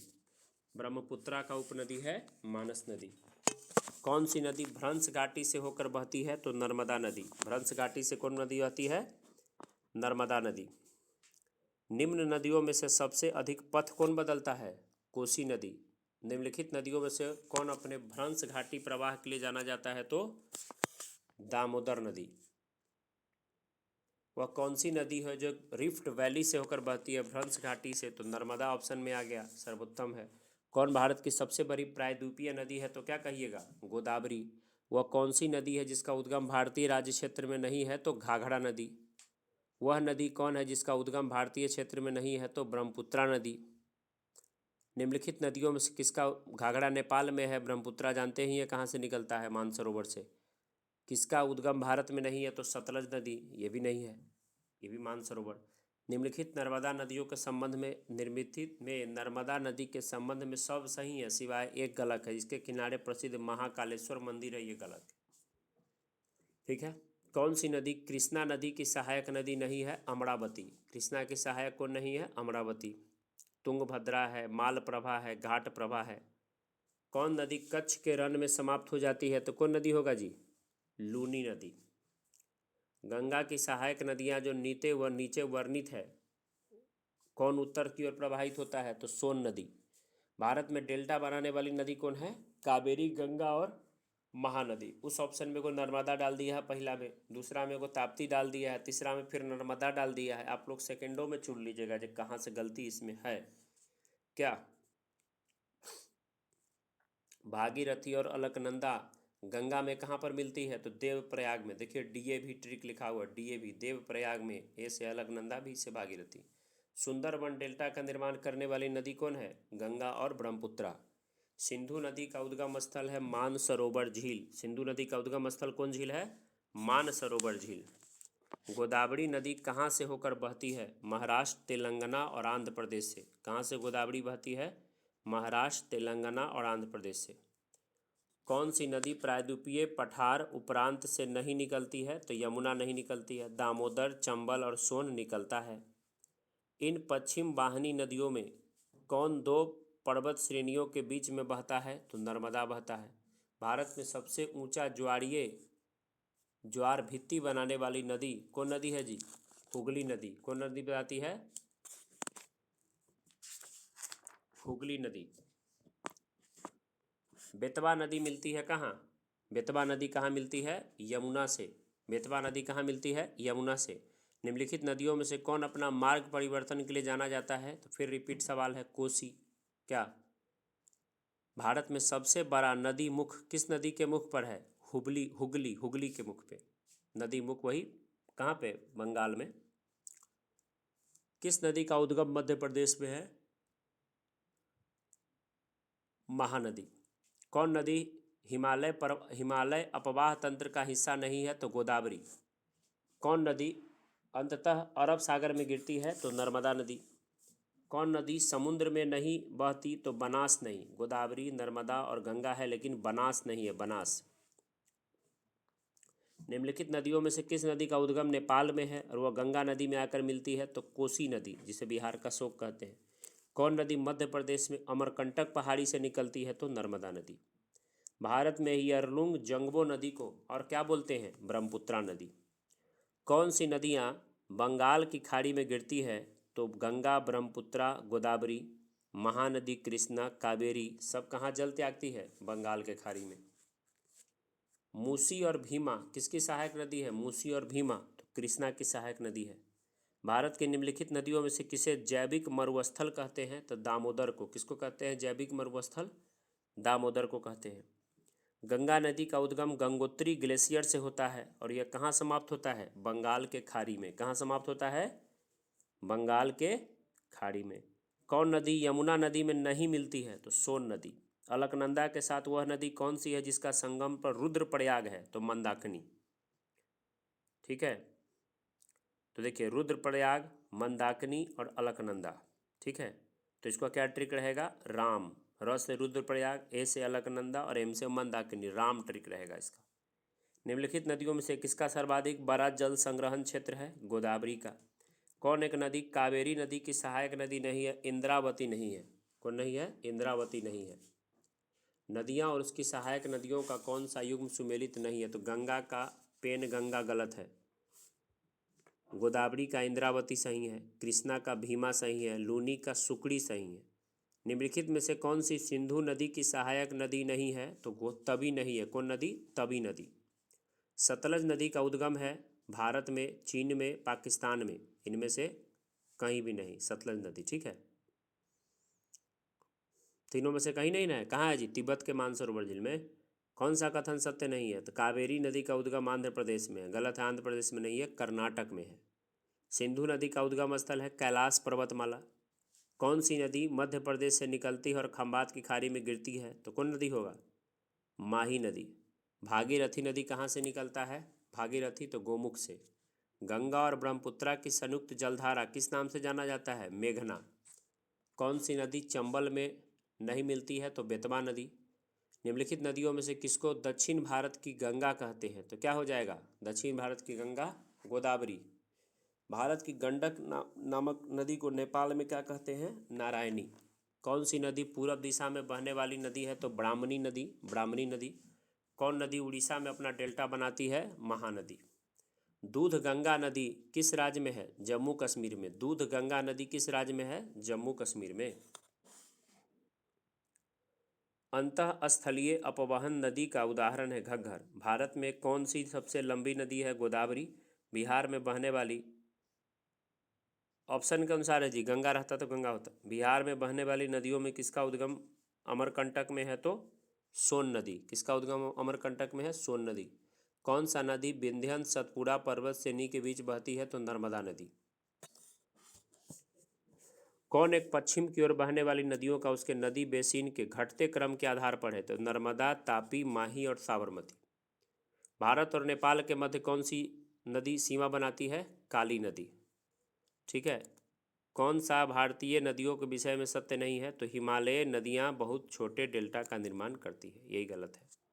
हिमालय नदी बड़ा बड़ा डेल्टा बनाती है। ब्रह्मपुत्रा की सहायक नदी है। कौन ब्रह्मपुत्रा का सहायक नदी है? तो ब्रह्मपुत्रा का सहायक नदी है तीनों का तीनों, दिबांग, कमेंग और लोहित, तीनों नदी है। कालिंदी किस नदी का दूसरा नाम है? कालिंदी। यमुना का। किसका दूसरा नाम है? कालिंदी, यमुना का। केन नदी किसकी सहायक है? यमुना का। केन किसका सहायक है जी? यमुना का। भारत और बांग्लादेश के बीच एक नदी विवाद है। कौन नदी? तीस्ता नदी विवाद। किस नदी की घाटी गहरी खड्डा बनाती है? तो चंबल। किस नदी के ऊपरी मार्ग में मीठा पानी या निचले मार्ग में खारा पानी? तो लूनी नदी। कौन नदी का कहानी है? लूनी नदी। नदियों के किनारे अवस्थित नगर। गंगा नदी के किनारे स्थित कौन नहीं है? दिल्ली जानते हैं यमुना नदी के किनारे है, कानपुर है, पटना है, वाराणसी है गंगा नदी के किनारे। कौन सा नगर गोमती नदी के किनारे स्थित नहीं है? चित्रकूट नहीं है, लखनऊ है, जौनपुर है और सुल्तानपुर है। कौन कौन है गोमती नदी के किनारे जी? लखनऊ है, भुवनेश्वर, लखनऊ है, जौनपुर है और सुल्तानपुर है। गंगा नदी पर कौन सा प्रांतीय राजधानी है? तो पटना। गंगा, यमुना और अदृश्य सरस्वती का संगम कहाँ होता है? इलाहाबाद में। पणजी गोवा किस नदी के तट पर है? गोवा मांडवी नदी। आगरा किस नदी के किनारे है? यमुना नदी। आगरा यमुना नदी। कौन सा शहर गोदावरी नदी के किनारे नहीं है? तो नासिक है, राजमुंदरी है, नांदेड़ है, खम्माम नहीं है। जम्मू कश्मीर की राजधानी श्रीनगर किस नदी के तट पर है? झेलम नदी। सूरत किस नदी के तट पर है? तापी नदी। सूरत किस नदी के तट पर है? तापी नदी। उज्जैन किस नदी के किनारे है? क्षिप्रा नदी। उज्जैन, महाकालेश्वर, क्षिप्रा नदी। जमशेदपुर किस नदी के तट पर है? स्वर्ण रेखा नदी। जमशेदपुर स्वर्ण रेखा नदी। नासिक किस नदी के तट पर है? नासिक गोदावरी नदी। जौनपुर किस नदी के तट पर है? तो गोमती नदी। और जमशेदपुर था स्वर्ण रेखा नदी, जमशेदपुर। कौन सा भारतीय शहर एक नदी के तट पर स्थित नहीं है? भोपाल नहीं है, आगरा है, भागलपुर है, कानपुर है। गंगा नदी के किनारे सबसे बड़ा शहर पूछे तो कौन होगा? कानपुर। कौन सा शहर गंगा के तट पर नहीं बसा है? दिल्ली यमुना के तट पर है। स्टील सिटी राउरकेला किस नदी के किनारे है? ब्राह्मणी नदी। अयोध्या किस नदी के किनारे है? सरयू नदी। कावेरी नदी के तट पर कौन सा शहर है? त्रिचुनापल्ली। साबरमती नदी किसके किनारे है? साबरमती नदी किनारे अहमदाबाद है। विजयवाड़ा शहर किस नदी किनारे है? तो कृष्णा नदी किनारे। विजयवाड़ा शहर किस नदी किनारे है जी? कृष्णा नदी के किनारे। अब देखिए बैतूल एगो नगर है बैतूल, तो बैतूल जो है ताप्ती नदी किनारे है। जगदलपुर है इंद्रावती नदी के किनारे। जबलपुर है नर्मदा नदी। उज्जैन है क्षिप्रा नदी। किस नदी के तट पर? गोरखपुर है तो राप्ती नदी। गोरखपुर किस नदी के तट पर है? राप्ती नदी। ठीक है, तो समझिए कि ये पूरा कंप्लीट हो गया नदी वाला, तो आप लोग को पहले से भी याद होगा क्या। अब हम शुरू करेंगे भारत के प्रमुख नदी घाटी पढ़ेंगे, नदी पर जो बांध बना हुआ है। काफ़ी अच्छा अच्छा सवाल होगा। तो नदी पे बांध बस 22-23 सवाल है, ठीक है।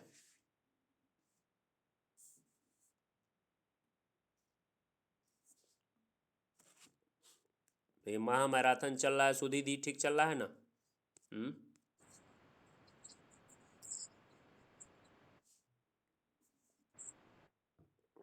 यूट्यूब पर भी चढ़ा रहे हैं, अगर किसी कारणवश देखिए। हाँ, जो लाइव पढ़ लेंगे ना वो तो यूट्यूब पर जाएंगे तो उनको दोबारा रिविजनों नहीं करना पड़ेगा, एक बार खाली देख लेंगे तो क्या, तो लाइव का अलग है ना।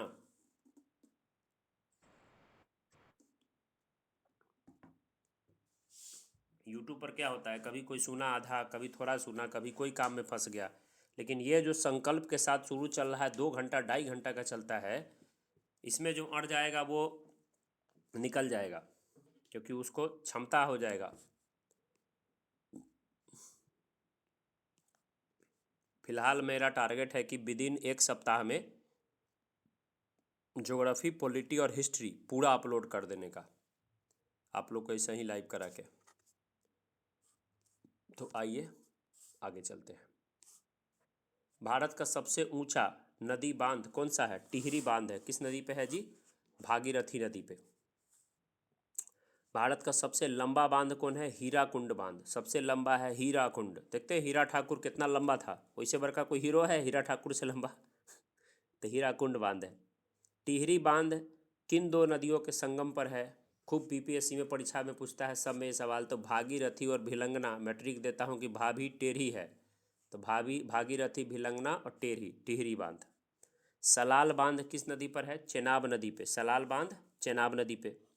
हीराकुंड बांध किस नदी पे? उड़ीसा पे। उड़ीसा मतलब हीराकुंड बांध किस राज्य में है? तो उड़ीसा में है, महानदी पे।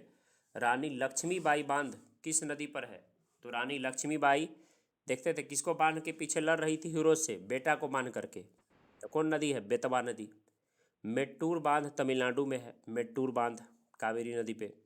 कोयना बांध किस नदी पर है? कोयना महाराष्ट्र में है। कोयना बांध किस राज्य में है? कोयना नदी है महाराष्ट्र में। अलमाटी बांध किस नदी पर है? तो माटी कौन भगवान खाते थे? कृष्ण भगवान, कृष्णा पे। हीराकुंड बांध किस नदी पर है? तो महानदी पे। थीन बांध किस नदी पर बनाया गया है? तो रावी नदी पे बनाया गया है थीन बांध। किस नदी पे बनाया गया है? रावी पे थीन बांध। देखिए अब यहाँ पे 3 सागर है, गांधी सागर, जवाहर सागर, राणा प्रताप सागर। तो कभी कभी ये पूछता है कि कौन कहाँ है, मैंने इसमें लिख दिया है पीडीएफ में। क्या? Gandhi ji MP sir, Gandhi ji MP में रहते हैं। गांधी जी कहाँ रहेंगे? एमपी में, तो मध्य प्रदेश में। उसके बाद राजस्थान में है जवाहर सागर और राणा प्रताप सागर। तो ये तीनों जो है गांधी सागर, जवाहर सागर, राणा प्रताप सागर, सब चंबल नदी पर है। मैथान, बाल पहाड़ी और तिलैया बांध क्या है? मैथान, बाल पहाड़ी और तिलैया बांध किस नदी पर तीनों का तीनों है? बड़ाकर नदी। अब हीराकुंड डैम जो है महानदी पर है, हीराकुंड डैम महानदी पे। पोंग बांध है भागीरथी नदी पे। टिहरी हीराकुंड है किस पे? हीराकुंड महानदी। पोंग हो गया किस पे? तो पोंग हो गया ब्यास, पोंग हो गया ब्यास। टिहरी जानते हैं भागीरथी, और थीन हो गया रावी नदी। आगे चलिए। आगे का दिया है कि कावेरी है, तो कावेरी पे पढ़वे किए हैं मेटूर बांध, पढ़े हैं ना मेटूर बांध कावेरी पे, ठीक है। कृष्णा पे कृष्ण भगवान का क्या होगा, माटी अलमाटी बांध। नर्मदा पर कौन है, नर्मदा पे सरदार सरोवर, चंबल पे गांधी सागर। फरक्का बांध जो है वो गंगा नदी पर है, फरक्का बांध किस नदी पे, गंगा नदी पे। टेहरी बांध है किस पे, भागीरथी पे। थीन है रावी पे। और नागार्जुन, अर्जुन को कौन संदेश देते हैं, कृष्ण भगवान, तो नागार्जुन कृष्णा नदी। मेटूर बांध कावेरी नदी पे। अलमाटी बांध कृष्णा नदी पे, कहाँ पे, कर्नाटक में। नागार्जुन सागर बांध भारत के किस राज्य में है, आंध्र प्रदेश में। कौन सा युग्म सही सुमेलित नहीं है, तो सरदार सरोवर बांध नर्मदा नदी सही है। गांधी सागर बांध आपको पता है चंबल नदी पे मध्य प्रदेश में। नागार्जुन सागर अर्जुन कृष्णा नदी। और तिलैया बांध कोनार नदी गलत है, ठीक है। भारत के किस राज्य में इंदिरा सागर बांध है जो कंक्रीट गुरुत्व बांध है, तो मध्य प्रदेश में। बगलिहार बांध किस नदी पर निर्मित किया गया है, चिनाब नदी पे। बगलिहार कौन पे है, चिनाब पे। किस नदी और किस राज्य में जायकवाड़ी बांध अवस्थित है, गोदावरी नदी महाराष्ट्र में। जायकवाड़ी कहाँ है, गोदावरी नदी महाराष्ट्र में। तो ये आपका जो है ना ये भी खत्म हो गया। अब आपके सामने है भारत की प्रमुख क्या है, झील है, क्या है, झील। तो भारत में सबसे बड़ी अलवण झील यानी स्वच्छ जल का झील कौन है, तो बुलर झील आपको पता है जम्मू कश्मीर में। लोकटक झील, लोक टक टक देखता है जब आपके पास में क्या होगा, आपको मणि होगा, तो लोकटक झील कहाँ है, मणिपुर में। और ये जानते हैं तैरता हुआ झील है पानी में। उमियम झील कहाँ है, उमियम झील मेघालय में, उमियम झील मेघालय में। प्रसिद्ध लैगून झील चिल्का कहाँ है, उड़ीसा में। भारत में ताजे जल की सबसे बड़ी झील बुलर झील, वही मीठे पानी का झील, कहाँ है, जम्मू कश्मीर में। लोनार झील कहाँ है, महाराष्ट्र में। भारत में सबसे बड़ी अंतर्देशीय खारे पानी का झील, अंतर्देशीय तो कहाँ पड़ता है, राजस्थान में ये झील है, सांभर झील नहीं है। वेमनाथ झील कहाँ है, केरल में। किस राज्य में कोलेरू झील है, आंध्र प्रदेश में है कोलेरू। कोलेरू, कोलेरू कहाँ है, आंध्र प्रदेश में। तीन सागर देखिए, जवाहर सागर, राणा प्रताप सागर, गांधी सागर जलाशय किस नदी पर है बताइए, तो चंबल नदी पे, जिसमें गांधी सागर कहाँ है, मध्य प्रदेश में। भारत में विशालतम लैगून झील कौन है, उड़ीसा में चिल्का झील, खारे पानी का झील। कौन सुमेलित नहीं है, लोकटक झील मणिपुर, ठीक है। लोनार झील महाराष्ट्र, ठीक है। सांभर झील राजस्थान, ठीक है। हुसैन सागर कर्नाटक नहीं है, ठीक है। हुसैन सागर क्या है, गलत है, ये आंध्र प्रदेश की साइड में है हुसैन सागर। गुजरात में कौन सा झील वस्तुतः एक कृत्रिम जलाशय है जो मौर्यों के शासन के दौरान बनाया गया था, तो सुदर्शन झील। कौन सा, सुदर्शन जलाशय। कौन एक लैगून झील नहीं है, तो अष्टमुडी झील नहीं है, लैगून झील। चिल्का झील है, पेरियार झील है, पुलिकट झील है। लोकटक झील कहाँ रहेगा जी, लोकटक झील मणिपुर में, पुलिकट तमिलनाडु में, लोनार महाराष्ट्र में, बुलर जम्मू कश्मीर में। कौन सही सुमेलित है, कोलेरू आंध्र प्रदेश में। हैदराबाद और सिकंदराबाद के बीच कौन सी झील है, हुसैन सागर। हैदराबाद और सिकंदराबाद की झील कौन सी है, हुसैन सागर। कौन सा युग्म सुमेलित नहीं है, लोनार झील मध्य प्रदेश में, गलत है। लोनार कहाँ है, महाराष्ट्र में। सांबर झील राजस्थान में, चिल्का झील उड़ीसा में, और कोलेरू झील आंध्र प्रदेश में। कौन एक कृत्रिम झील है, कोडाई कनाल झील कहाँ है, तमिलनाडु में। कौन सी झील भारत के पश्चिमी तट पर स्थित है, तो अष्टमुडी, अष्टमुडी। सास्तामकोट्टा झील कहाँ है, केरल में, सास्तामकोट्टा केरल में। कयाल क्या है, केरल में लैगून है जिसको क्या बोलते हैं, कयाल बोलते हैं। अब आते हैं जलप्रपात। तो भारत में सबसे ऊंचा जलप्रपात कौन है, जोग या गढ़सोप्पा। कौन है भारत में सबसे बड़ा, जोग या गढ़सोप्पा है सबसे बड़ा, ठीक है। विश्व विख्यात जोग या गढ़सोप्पा किस राज्य में है, कर्नाटक में। जोग या गढ़सोप्पा का नया नाम क्या है, महात्मा गांधी जलप्रपात। जोग जलप्रपात किस नदी पर है, शरावती नदी पे। एक भी सवाल छूटेगा जी। धुआंधार जलप्रपात, कौन धुआं धुआं ज़्यादा करती है, नर्मदा। कपिल धारा जलप्रपात किस नदी पर है, तो नर्मदा पे है। तो कपिल है, धुआंधार है, दोनों नर्मदा है। शिव समुद्रम कहेगा तो कावेरी नदी। शिव समुद्रम कौन नदी, कावेरी नदी। गोकक, गोकक जलप्रपात किस नदी पर है, गोकक जलप्रपात है गोकक नदी पे। किस नदी पे है जी, गोकक नदी पे।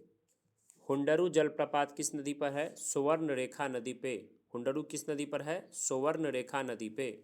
भारत में किस जलप्रपात को लोकप्रिय रूप से नियाग्रा जलप्रपात के तौर पे जाना जाता है, चित्रकूट को।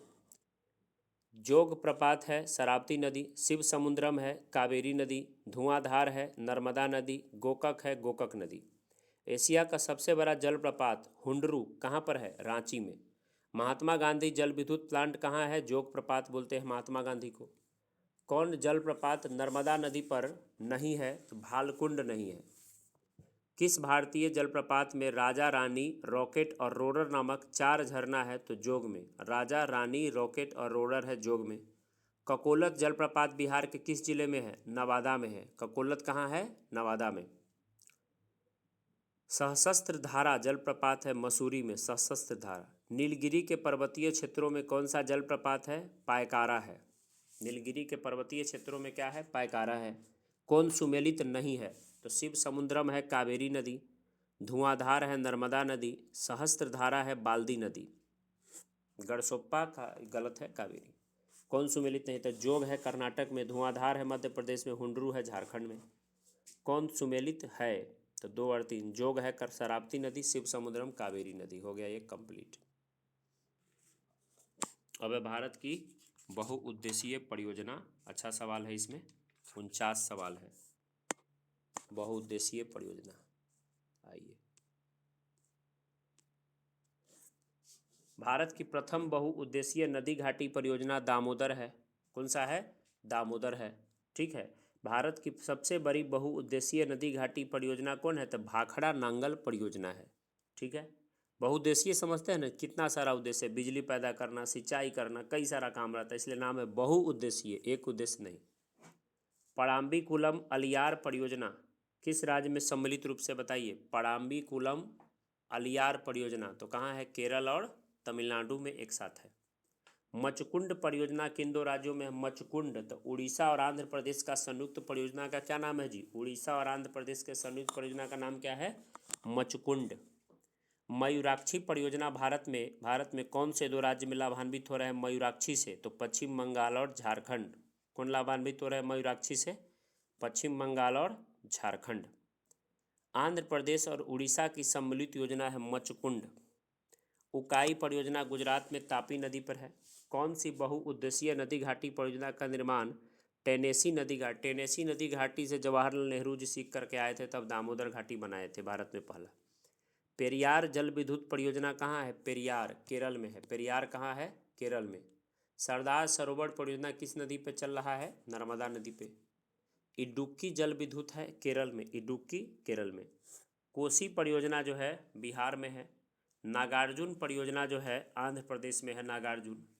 मयूराक्षी है पश्चिम बंगाल में, मयूराक्षी। और हीराकुंड है कहाँ? तो हीराकुंड है उड़ीसा में। सलाल जल विद्युत परियोजना किस राज्य में है? जम्मू कश्मीर में। सलाल जल विद्युत परियोजना किस राज्य में है जी? जम्मू कश्मीर में।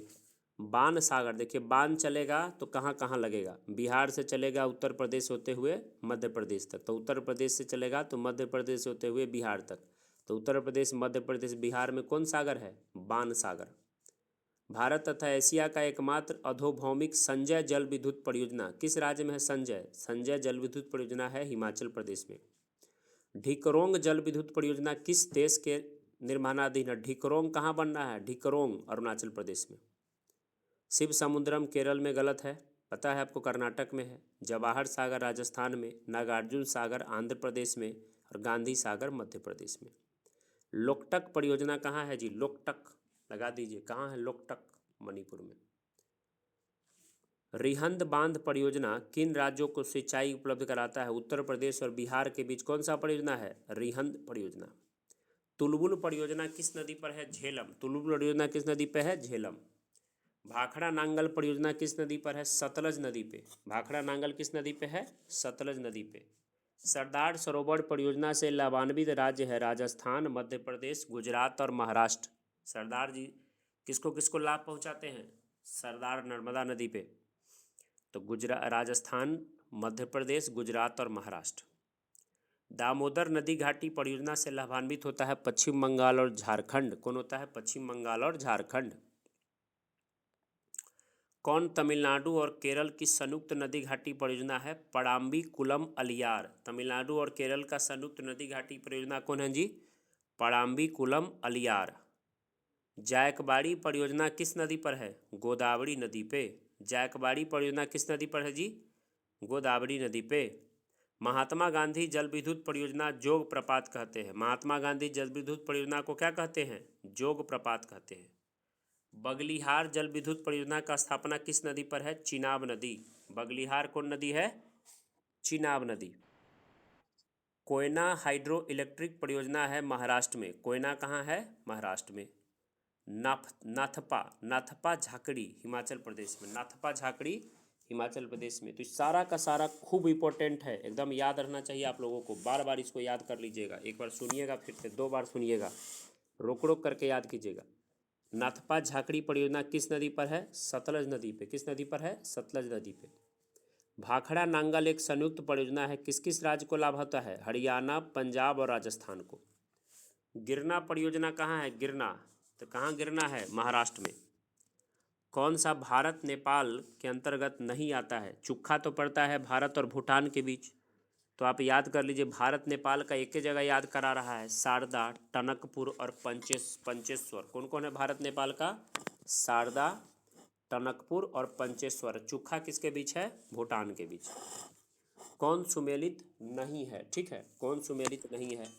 तो देख लीजिए, माही बजाज सागर परियोजना गुजरात और राजस्थान में। चंबल परियोजना राजस्थान और मध्य प्रदेश में। ब्यास परियोजना राजस्थान, पंजाब और हरियाणा, लेकिन इंदिरा गांधी राजस्थान पंजाब गलत है। हीराकुंड परियोजना कौन नदी जी? महानदी। हीराकुंड परियोजना कहाँ पे? उड़ीसा में। कर्नाटक में स्थित बहुउद्देशीय नदी घाटी परियोजना कौन है? तुंगभद्रा। हिडकल परियोजना किस नदी पर है? घाट प्रभा नदी। कौन नदी? घाट प्रभा नदी। काकड़ा पार परियोजना किस नदी से संबंधित है? ताप्ती नदी। कौन नदी? ताप्ती नदी। उत्तर प्रदेश में रानी लक्ष्मीबाई बांध परियोजना निर्मित है बेतवा नदी पे। कौन नदी पे है? बेतवा नदी पे। टिहरी परियोजना जानते हैं, भागीरथी भिलंगना नदी पे।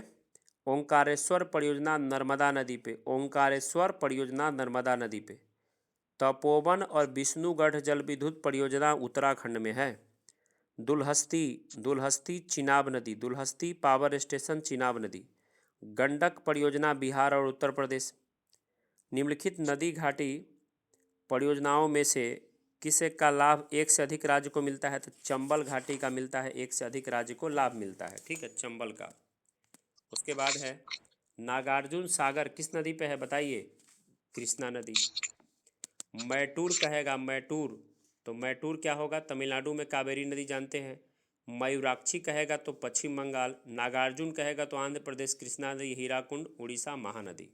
भारत पाक बगलिहार चिनाब नदी। भारत पाक के बीच बगलिहार है कौन नदी पे? चिनाब नदी पे। ठीक है, अब हो गया भारत का जलवायु। ठीक है, भारत का जलवायु।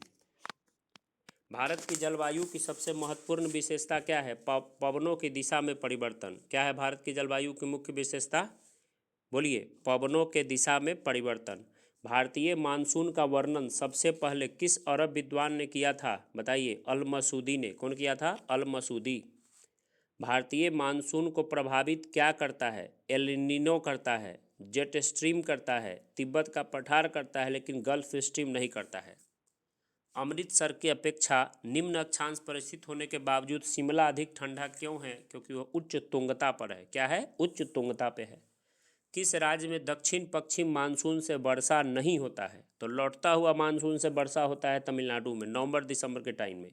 लेकिन भारत में सबसे ज़्यादा वर्षा किस मानसून से होता है जी? दक्षिण पश्चिम मानसून से। राजस्थान, कर्नाटक, पंजाब सब में होता है। दक्षिण पश्चिम मानसून जून महीने के आसपास में केरल पर आगमन होता है। तो आगे सवाल देखिए कि तमिलनाडु में शरदकालीन वर्षा किस कारण से होती है? तो उसको क्या बोलेंगे? उत्तर पूर्वी मानसून। कौन बोलेंगे? उत्तर पूर्वी मानसून, या कहीं ऑप्शन देगा लौटता हुआ मानसून। ठीक है, तो दक्षिण पश्चिम मानसून का जो मैंने चर्चा किया, दक्षिण पश्चिम मानसून से भारत में क्या होता है? सबसे ज़्यादा वर्षा होता है। तो दक्षिण पश्चिम मानसून का एंट्री कहाँ होता है? बताइए। तो केरल में एंट्री होता है। कहाँ एंट्री होता है दक्षिण पश्चिम मानसून का? केरल में। देश के किस भाग के मानसून के अरब सागर और बंगाल की खाड़ी दोनों शाखा से वर्षा होती है? तो पंजाब में। पंजाब में क्या होता है? दोनों से वर्षा होता है, अरब सागर से भी और कहाँ से? बंगाल की खाड़ी से भी। किसको लाभ हो जाता है? पंजाब को। असम, पश्चिम बंगाल उड़ीसा राज्यों में मानसून पूर्व आने वाली त्वरित झंझावट को क्या कहते हैं? नार्वेस्टर कहते हैं। भारत के कोरोमंडल तट सर्वाधिक वर्षा होता है कोरोमंडल तट पे कब? अक्टूबर और नवंबर में। भारत के उत्तर पश्चिमी भाग में शीतकालीन वर्षा होता है कैसे? पश्चिमी विक्षोभ से। भारत के उत्तर पश्चिमी भाग में शीतकालीन वर्षा कैसे होता है? पश्चिमी विक्षोभ से। भारत में सर्वाधिक वर्षा होता है पश्चिमी घाट, हिमालय क्षेत्र और मेघालय में। भारत में सर्वाधिक वर्षा प्राप्त करने वाला स्थान कौन है? सबसे ज़्यादा वर्षा भारत में कहाँ होता है? मानसीन राम में। कहाँ होता है? मौसिन राम में होता है, मानसीन राम में कहिए। उसके बाद है भारत में सर्वाधिक वर्षा प्राप्त करने वाला स्थल कौन है? मानसी नाम हो गया। भारत में सबसे अधिक और सबसे कम वर्षा, सबसे अधिक वर्षा मेघालय में और सबसे कम वर्षा कहाँ होता है? राजस्थान में। ठीक है। मासिन राम और चेरापूंजी में ज़्यादा वर्षा क्यों होता है? क्योंकि यहाँ का पहाड़ी किस आकार का है? कीप के आकार का है। कैसा आकृति है? कीप के आकार का। दिल्ली में अधिक वार्षिक तापांतर का कारण क्या है? जो समुद्र से ज़्यादा दूर रहेगा ना, वहाँ ज़्यादा तापांतर रहता है। तापांतर मतलब ताप के बीच अंतर। ठंडो भी भयंकर पड़ेगा, गर्मी भी जानलेवा पड़ेगा। ठीक है। भारत के किस भाग में सर्वाधिक दैनिक तापांतर है? तो राजस्थान के मरुस्थलीय क्षेत्र में। तुरंत ठंडा तुरंत गर्म हो जाता है। जम्मू कश्मीर में होने वाली शीतकालीन वर्षा का कारण क्या है? पश्चिमी विक्षोभ। तो भारत के उत्तर पश्चिमी भाग में शीतकाल में वर्षा कहेगा जम्मू कश्मीर, पंजाब, इस सब में तो कैसे होता है? पश्चिमी विक्षोभ से। ये तीन वो चीज़ जानना है। देखिए, पश्चिमी विक्षोभ से होगा पश्चिमी विक्षोभ से वर्षा होगा ठंडा के मौसम में कहाँ कहाँ? तो जम्मू कश्मीर में, पंजाब में इस समय होगा। लौटता हुआ मानसून नवंबर दिसंबर में होगा तमिलनाडु में। ठीक है। और मेन दक्षिण पश्चिम मानसून जो है उसे जानबे करते हैं कहाँ कहाँ होता है? पूरे देश में होता है, एक्सेप्शन में तमिलनाडु में नहीं होता है। यही दो तीन वो चीज़ है, यही घुमा घुमा के पूछता है और कुछ है ही नहीं समय। जम्मू कश्मीर में होने वाला शीतकालीन वर्षा क्या हो गया? पश्चिमी विक्षोभ। किस स्थान पर सबसे कम वार्षिक वर्षा होता है? तो लेह में। यदि भारत में कर्क रेखा के स्थान पर विषुवत रेखा होता तो यहाँ की जलवायु क्या होती? अधिक ताप और अधिक वर्षा होता। विषुवत रेखा होता तो गर्मी खूब रहता, जबरदस्त गर्मी, खूब वर्षा होता। मानसून वर्षा की विशेषता नहीं है, वर्षा होने वाले दिनों की निरंतरता। आगे देखिए, भारत का अधिकांश भाग कर्क रेखा के उत्तर में है। ठीक है। पर इसे एक उष्णकटिबंधीय देश कहते हैं। क्यों? क्योंकि देश की जलवायु का निर्धारण उष्णकटिबंधीय मानसून से होता है। मुंबई से कम वर्षा होता है। पूना में मुंबई से कम वर्षा होता है। क्यों? क्योंकि यह वृष्टि छाया में पड़ता है। यद्यपि भारत का केवल दक्षिणी भाग उष्णकटिबंधीय क्षेत्र में स्थित है, लेकिन संपूर्ण भारत की जलवायु उष्णकटिबंधीय। क्यों? क्योंकि ऊंचा हिमालय पर्वत श्रेणी उत्तरी ठंडी हवाओं से हमारी रक्षा करता है। भारत में औसत वर्षा पूछे तो 118 सेंटीमीटर। कितना होगा? 118 सेंटीमीटर। मानसूनी जलवायु की प्रमुख विशेषता है वायु की दिशा में मौसमी परिवर्तन। भारत के उत्तर पश्चिमी भाग में शीतकाल में वर्षा होता है कैसे? बताइए। तो वही हो गया पश्चिमी विक्षोभ। भारत के उत्तरी मैदान में शीतकाल में वर्षा होता है बंगाल की खाड़ी से की मानसूनी शाखा से, उत्तरी मैदान में।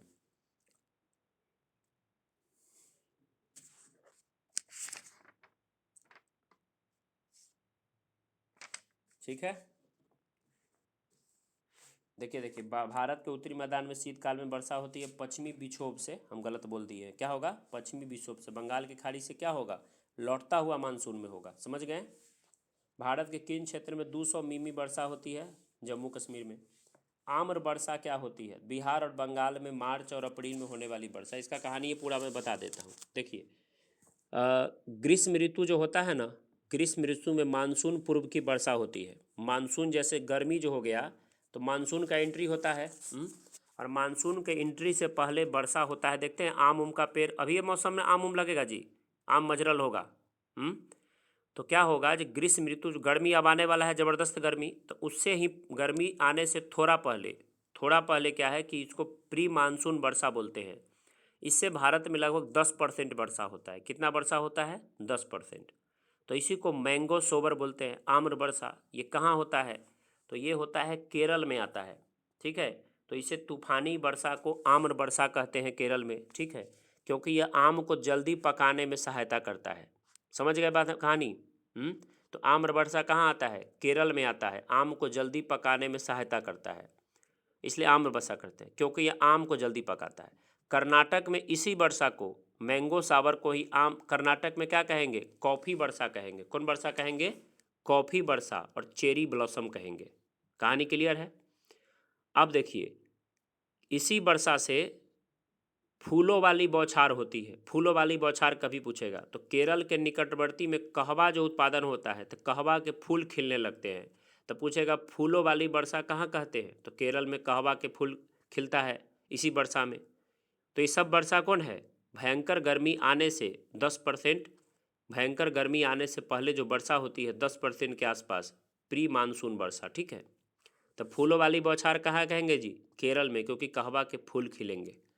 आम्र वर्षा कहाँ कहेंगे, बताइए, केरल में, क्योंकि स्थानीय तौर पर इसे तूफानी वर्षा को आम्र वर्षा कहते हैं, क्योंकि आम का फायदा करता है आम को। ठीक है, आम जल्दी पकता है इसके वजह से। इसी वर्षा को कॉफ़ी वर्षा कहाँ कहेंगे, या चेरी ब्लॉसम, बताइए, कर्नाटक में। अब देखिए, एक होता है काल बैसाखी, सुनते होंगे काल बैसाखी। तो ये असम और पश्चिम बंगाल में बैसाख के महीना में शाम को चलता है। भयंकर और विनाशकारी वर्षा वाला पवन है। ठीक है, इसका अंदाज इसी से लगा लीजिए, इसका नाम है काल बैसाखी है। इसका मतलब होता है बैसाख के महीना में आने वाला तबाही। तो चाय, पटसन और चावल के लिए पवन अच्छा है। असम में इन तूफानों को बारदोली छीरा कहते हैं। क्या कहते हैं असम में, बारदोली छीरा अथवा चाय वर्षा कहते हैं। और यही जब उत्तरी भारत में आएगा हमारे, तो पंजाब से बिहार तक क्या लाएगा, लू लाएगा, लू, भयंकर गर्मी, लू लाएगा।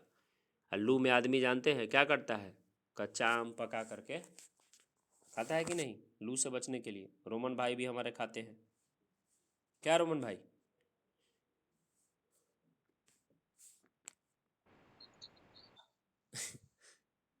क्या में तुमको धीरज नहीं मिलता है,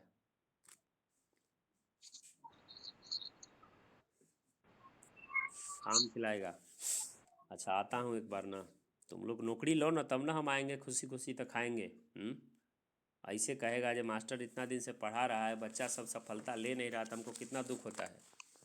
नौकरी निकालो तब आके खाएंगे, तो हमको भी थोड़ा लोग सभी स्वागत करेगा।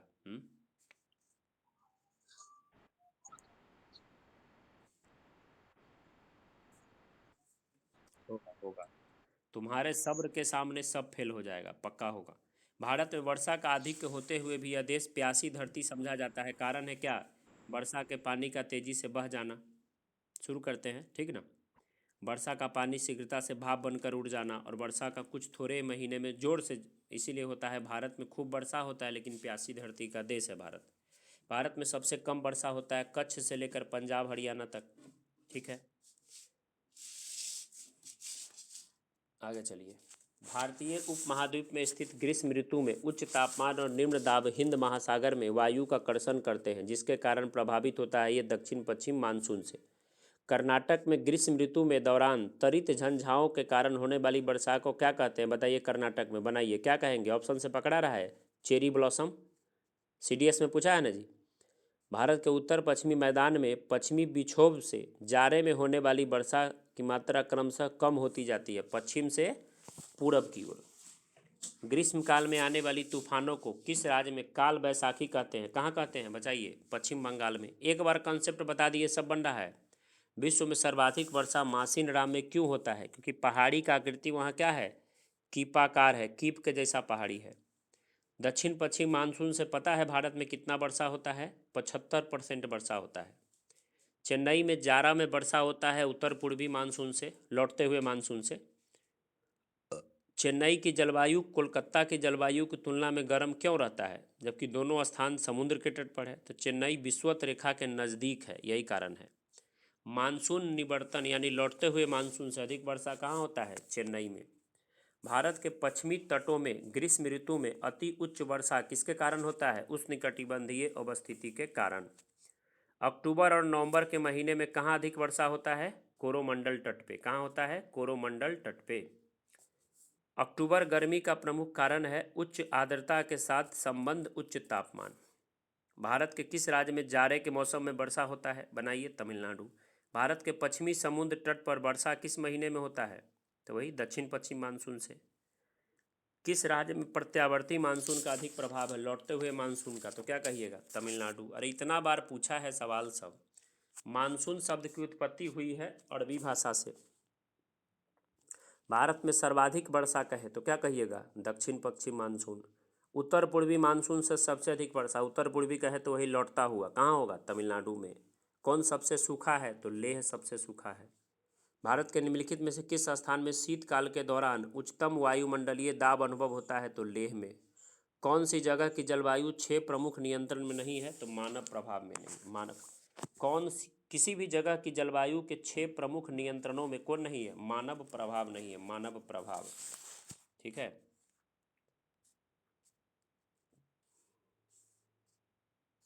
अब है भारत का वन है, फिर भारत का प्राकृतिक प्रदेश है, उसके बाद है क्या? जीव, और यह है भारत की मिट्टी है, भी इसको कृषि वगैरह है सवाल कुछ।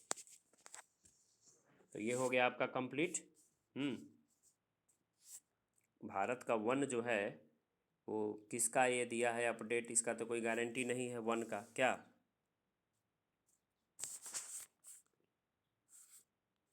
वन का तो डाटा चेंज भी है ना, नया डाटा पढ़ाने से आपको ठीक रहेगा, पुराना डाटा से इसमें आप क्या होइएगा?